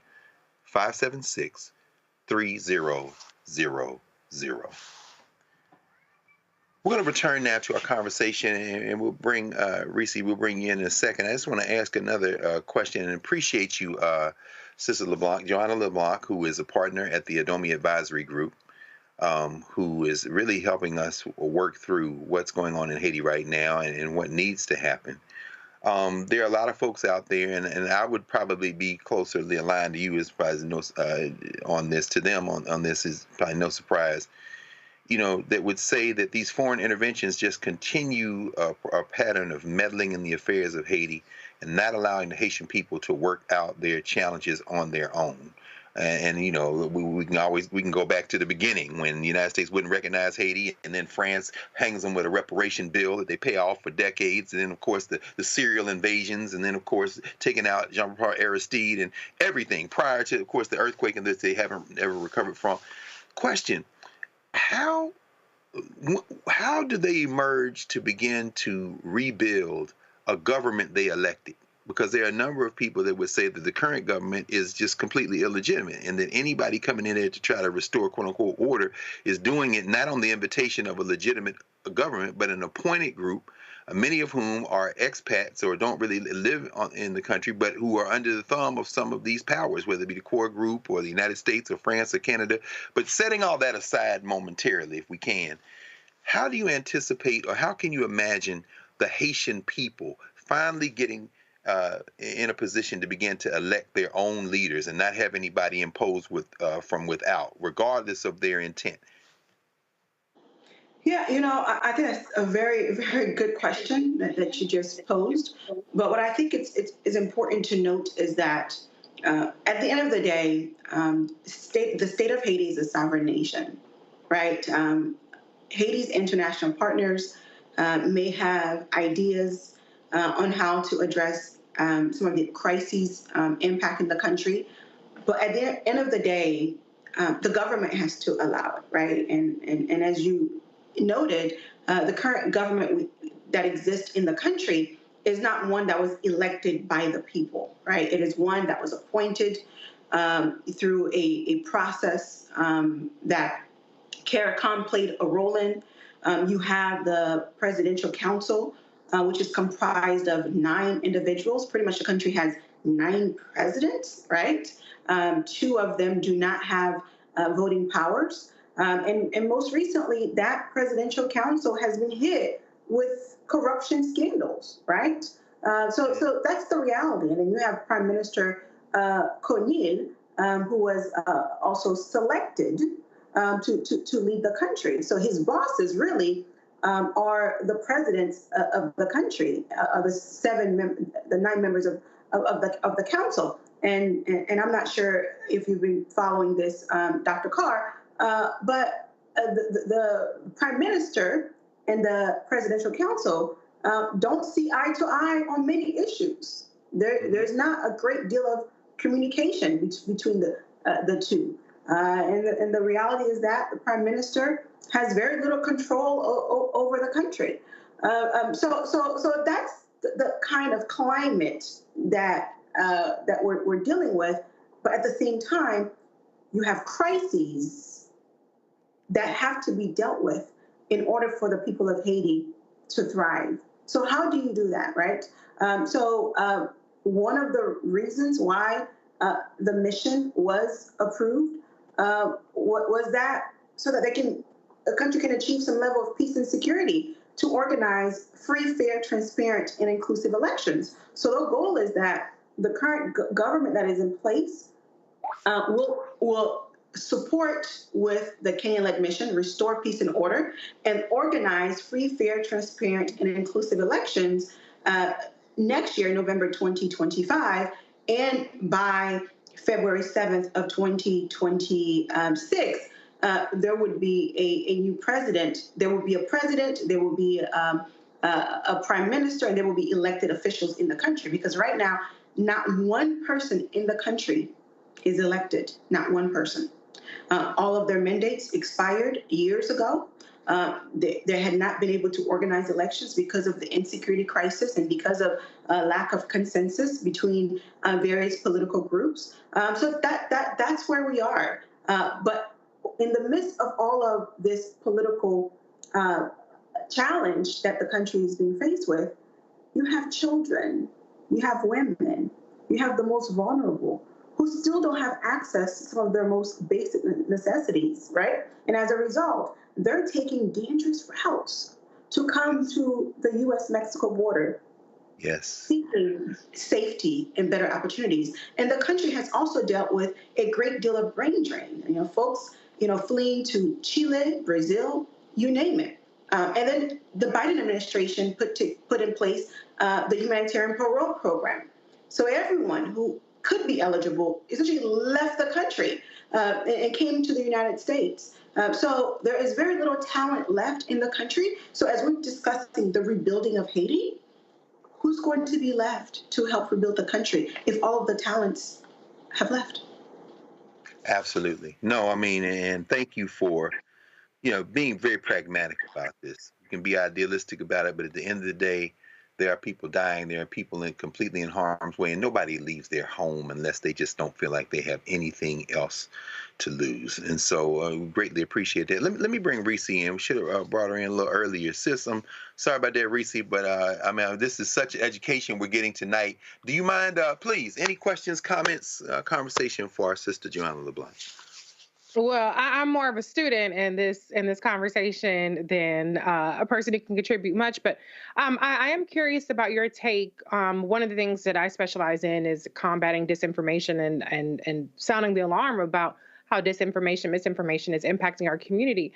I read that there were 90 Haitian journalists as well as Reporters Without Borders who urged several months ago to the Haitian transitional presidential council to get more support for free media, for journalists, and for the infrastructure there around that. What impact do you think it's having on the ability to galvanize a response around any kind of solution in Haiti, not just within the borders, but around the world, with the attacks that are happening there on journalists, kidnappings, murders, and places being inaccessible to them?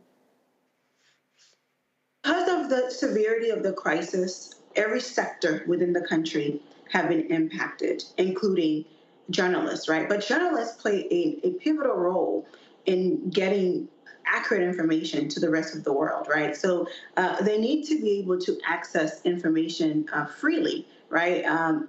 As long as it's within the laws of the Republic of Haiti, because it's important for Haitians to control their narrative, right? And I think this is one of the reasons why Roland's show exists. Because if Haitians don't control their narrative, it's going to be told by somebody else. And when someone else is telling your narrative, they can tell it however suits them, right?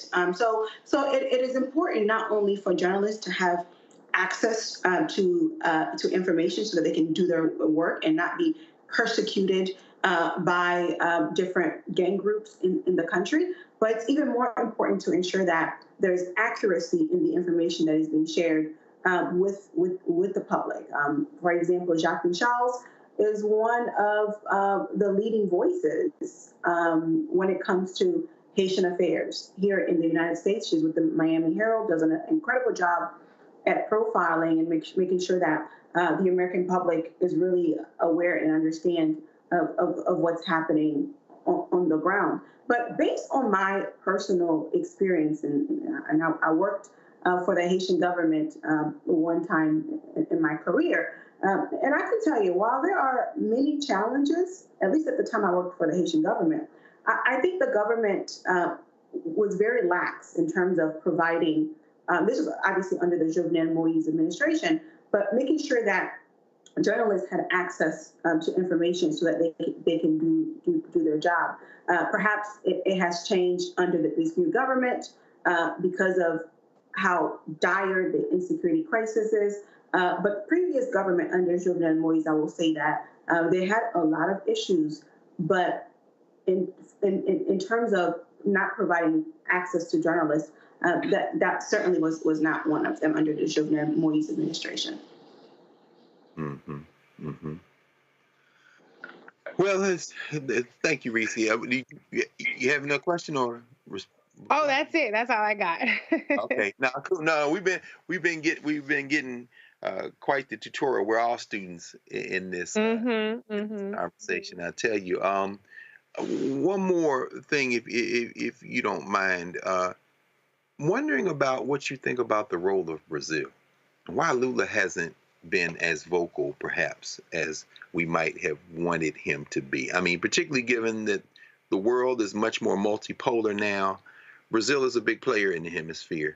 Any thoughts on the relationship between Brazil and Haiti and what Lula might or might not be doing at this juncture as it relates to intervention or not? Well, I think it's a great question, Dr. Carr.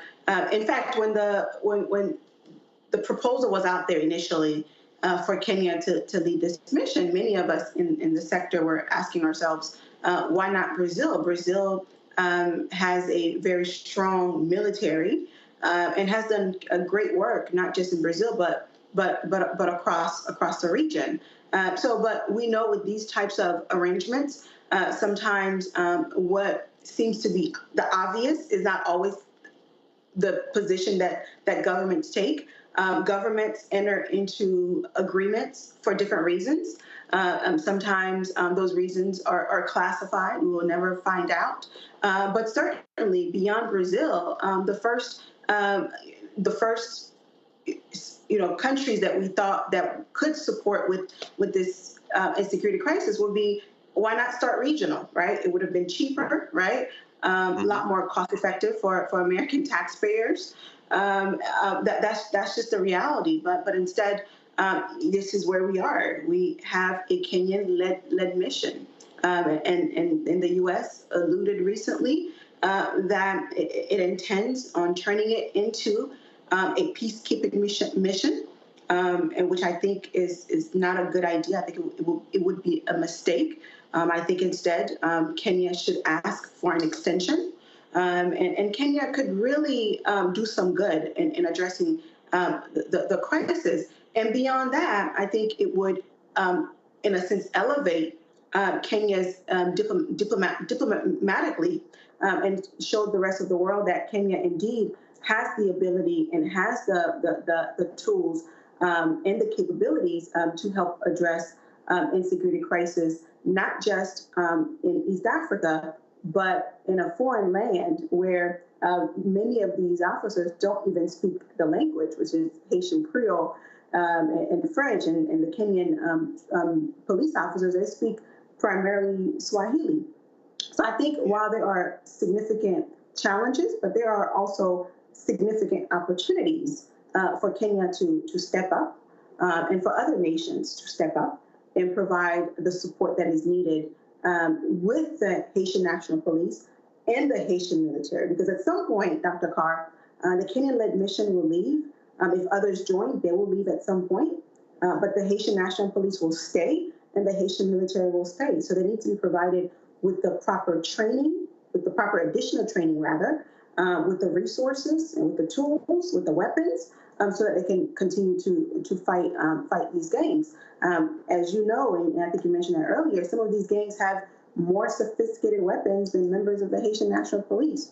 So I think that it is important for the Haitian National Police to have access to better equipment and the technology so that they can do the work that is desperately needed on behalf of the Haitian people.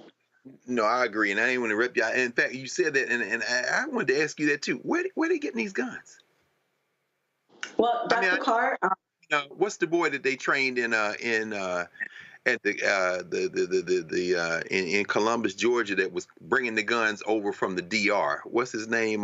This is years ago when they took out Aristide, maybe the first or the second time.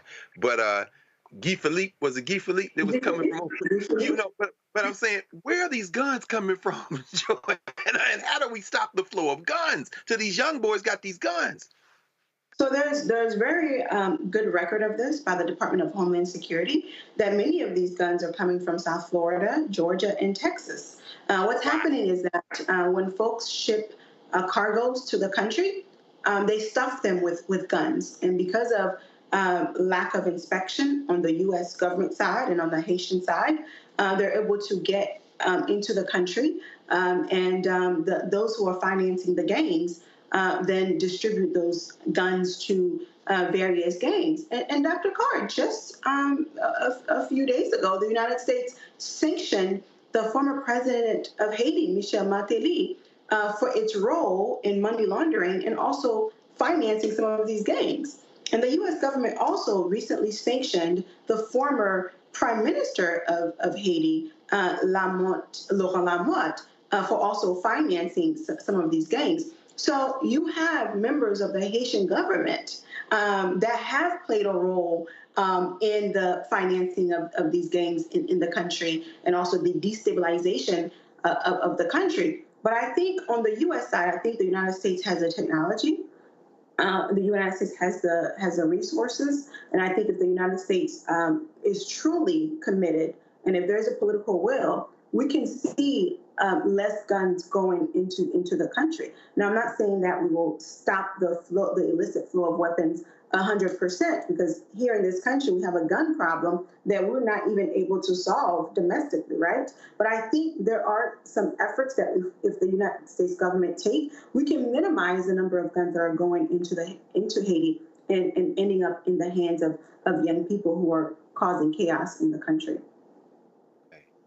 Well, listen, I thank you on behalf of all of us, because it's beyond a challenge. I mean, Haiti's problems begin when they decide they're not going to wear chains anymore. And we know that at that point they have to be punished. And when you strike a Haitian, you're striking all of us. So we have an obligation to fight back on behalf of our people. They struck the first blow, and we need to continue that fight. As it was once said, one continual cry out of Haiti, and Haitians can take care of themselves. We just got to make sure that we do the rest of their business to help them be able to do that. Joanna LeBlanc, partner at the Adomi Advisory Group, thank you for giving us a tutorial tonight, for bringing us up to speed, and we hope you'll come back so we can continue to discuss this. Thank you. Of course. Thank you. You're watching Roland Martin Unfiltered here on the Black Star Network, and we'll be right back. Blackness and what happens in Black culture. We're about covering these things that matter to us, speaking to our issues and concerns. This is a genuine people-powered movement. There's a lot of stuff that we're not getting. You get it, and you spread the word. We wish to plead our own cause. Too long have others spoken for us. We cannot tell our own story if we can't pay for it. This is about covering us. Invest in Black-owned media. Your dollars matter. We don't have to keep asking them to cover our stuff. So please support us in what we do, folks. We want to hit 2,000 people, $50 this month, raise $100,000. We're behind 100,000, so we want to hit that. Y'all money makes this possible. Check some money orders. Go to P.O. Box 57196, Washington, D.C. 20037-0196. The Cash App is $RM Unfiltered. PayPal is R Martin Unfiltered. Venmo is RM Unfiltered. Zelle is Roland at RolandSMartin.com. Hatred on the streets, a horrific scene, a white nationalist rally that descended into deadly violence.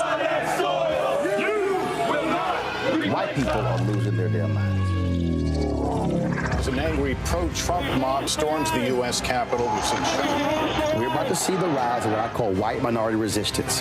We have seen white folks in this country who simply cannot tolerate black folks voting. I think what we're seeing is the inevitable result of violent denial. This is part of American history. Every time that people of color have made progress, whether real or symbolic, there has been what Carol Anderson at Emory University calls white rage as a backlash. This is the rise of the Proud Boys and the Boogaloo Boys. America, there's going to be more of this. Here's all the Proud Boys, guys. This country is getting increasingly racist in its behaviors and its attitudes because of the fear of white people. The fear that they're taking our jobs, they're taking our resources, they're taking our women. This is white fear.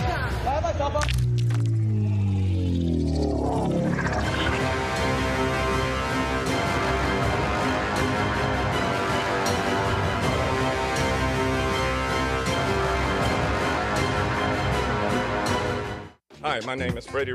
I'm from Houston, Texas. My name is Sharon Williams. I'm from Dallas, Texas. Right now, I'm rolling with Roland Martin, unfiltered, uncut, unplugged, and undamn believable. You hear me?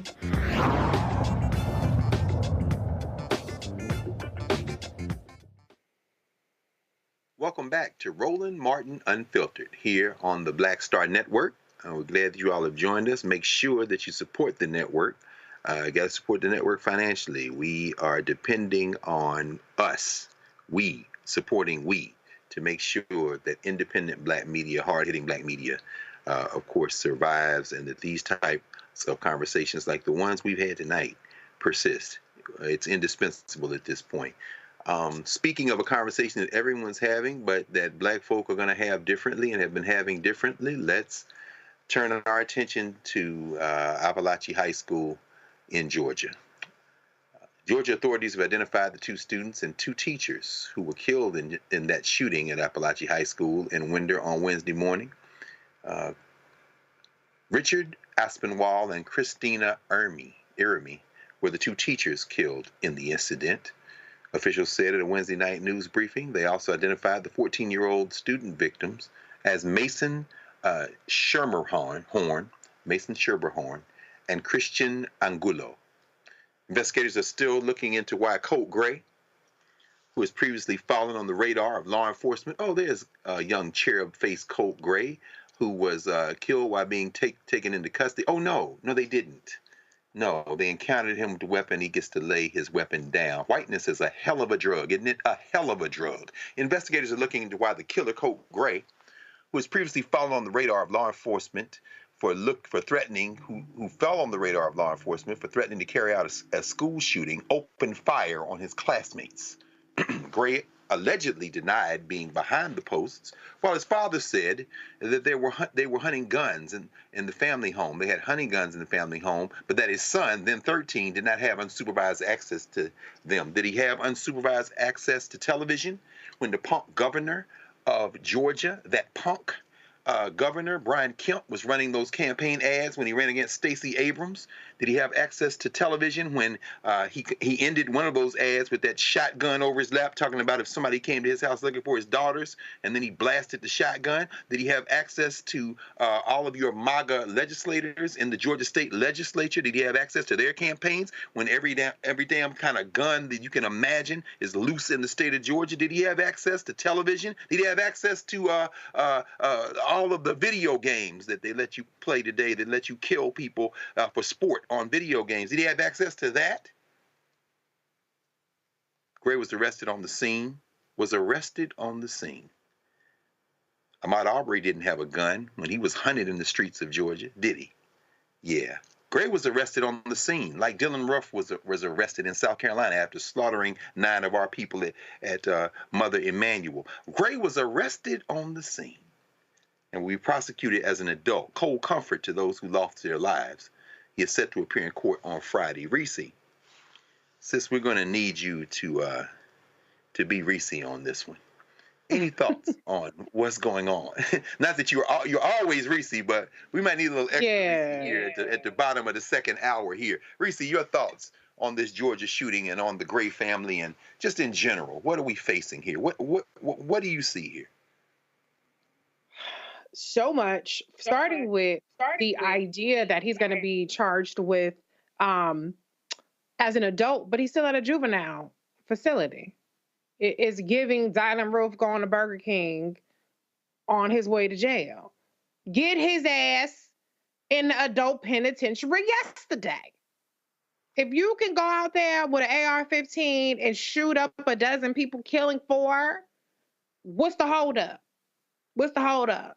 If it was a 14-year-old black boy, he would have been in an adult penitentiary by now. So that's one of the disconnects in how this person is being treated. I saw that the father is being charged with murder and child endangerment. Yeah, lock his ass up too. Where is he at? Is he in the adult penitentiary or is he at home still eating his Burger King? Mm-hmm. It's a lot of talk about how somebody's going to face consequences. I want to see the perp walk. I want to see their ass in jail right now. Let's not delay. Let's not give them a chance to get their affairs in order. The victims did not have a chance to get their affairs in order.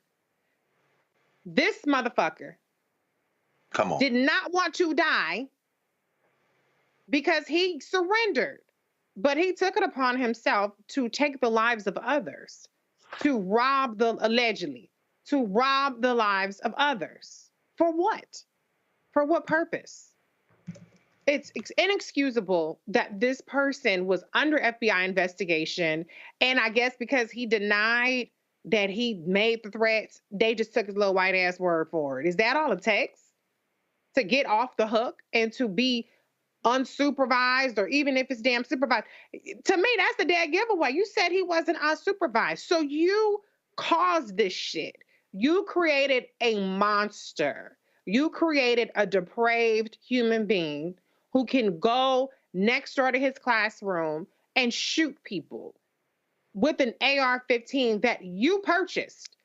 Brian Kemp talking about now's not the time for policy, it's the time for thoughts and prayers. The motherfucking policy should take an AR-15 out of the home of a degenerate fucking person who is calling allegedly bomb threats, who's under FBI investigation. Name one black household that would be allowed to have an AR-15 under FBI investigation.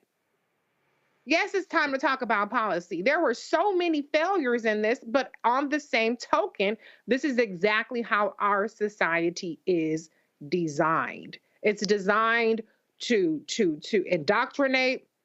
It is designed to groom this kind of person who feels entitled to take life, and this kind of family that his alleged aunt was on there talking about, I'm gonna stick beside him, and y'all not ready for whatever. Bitch, lock her ass up too. Sound like a threat to me.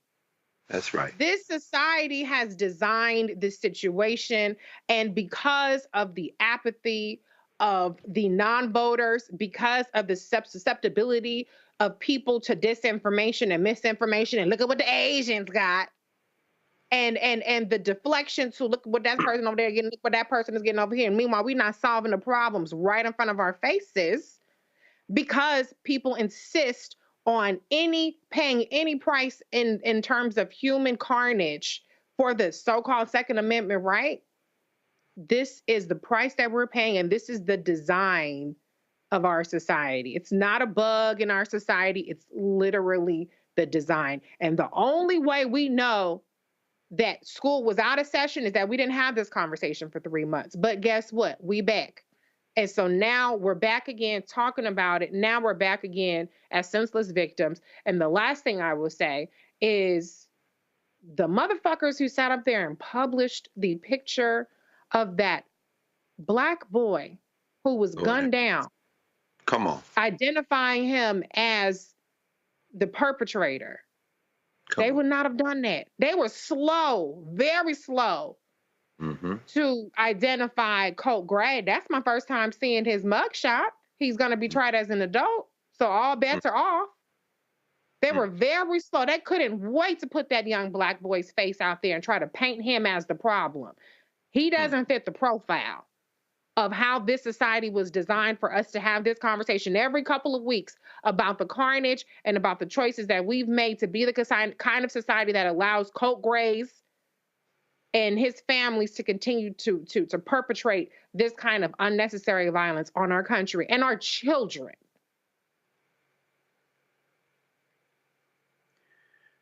We needed that to echo. Thank you, Reese. That's absolutely right. Again, this is the indispensable role of Black media. What we are seeing, independent Black media that's speaking truth to power. Because you're absolutely right. A shout out, of course, Carol Gant, the producers here at the Black Star Network, because we'll see how many times we see that picture going forth anywhere else and how it's narrated. Not going to hear it that way. We know that.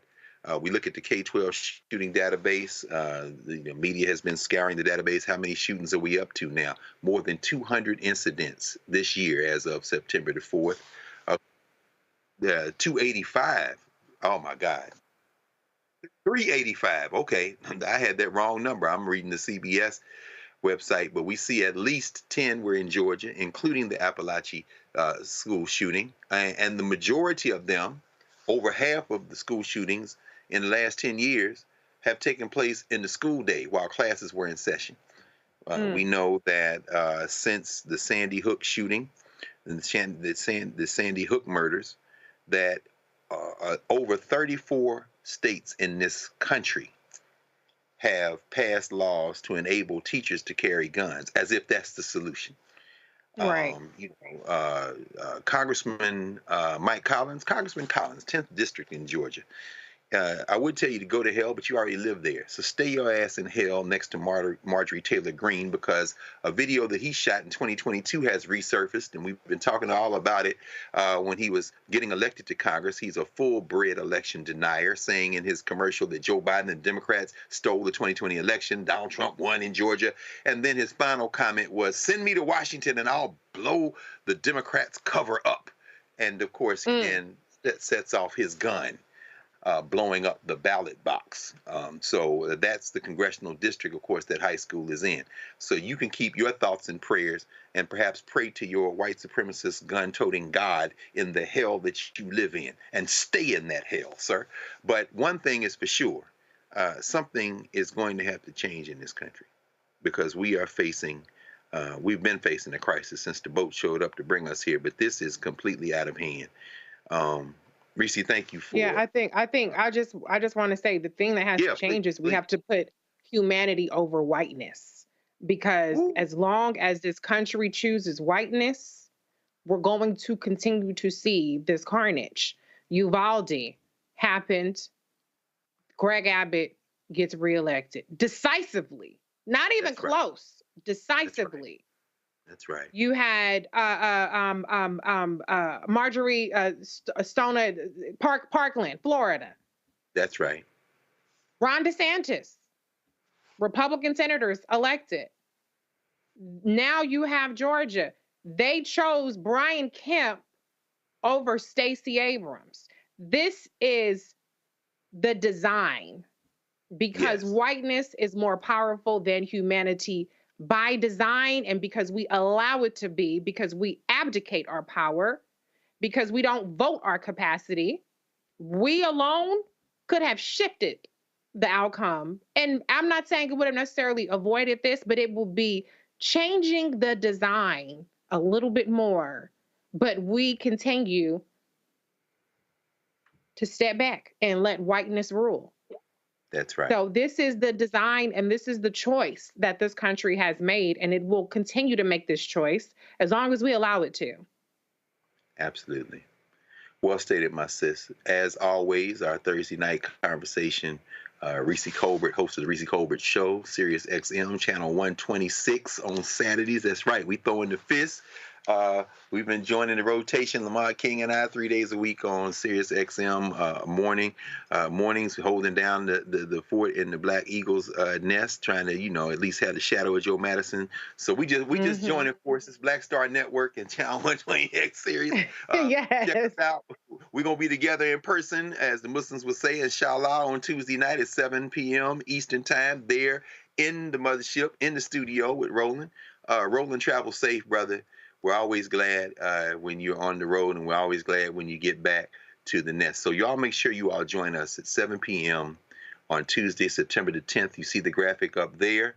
Live coverage of the, I guess you can call it the debate. You're seeing the Vice President of the United States and a madman ranting that, shout out to Judge Tanya Churkin of the Federal District Court here in the District of Columbia, who, when confronted by Donald Trump's lawyers today, when they said there's a presidential election going on, she said, yeah, I have no concern about a presidential election. There's a 4-count trial that I'm trying to get scheduled. So talk about black women. She said she got them straight today, Reese. It was a beautiful thing. That's right. I know that's right. So I know you're going to be talking all about it on Saturday. So, you know, we'll tune in as always. So that's it tonight for Roland Martin Unfiltered. Shout out to, indeed, Carol and all the production team there at the mothership. We're glad to be here. Travel safe, Roland. Support the Black Star Network. That's real rap. We got to do that. No cap, as the young people would say. And with that, we will shout out the way we do at the end of Roland Martin Unfiltered. Oh, wait, there it is. There it is. Cash App, PayPal, Venmo, Zelle. I got to read that. I can't do it like Roland. Even send the cash money in. The envelopes come in. Get that money that folds, not the money that jingles, to quote Coming to America. We want the money that folds. Send it right there. You see the address on your screen. P.O. Box 57196, Washington, D.C., 20037. Do that. Okay. With that in mind, as Roland Martin would say, holla. Folks, Black Star Network is here. Oh, no punches! I'm real revolutionary right now. Support this man, Black Media. He makes sure that our stories are told. Thank you for being the voice of Black America, Roland. Stay black. I love y'all. All momentum we have now, we have to keep this going. The video looks phenomenal. See, this difference between Black Star Network and Black-owned media and something like CNN. You can't be Black-owned media and be scared. It's time to be smart. Bring your eyeballs home. You dig?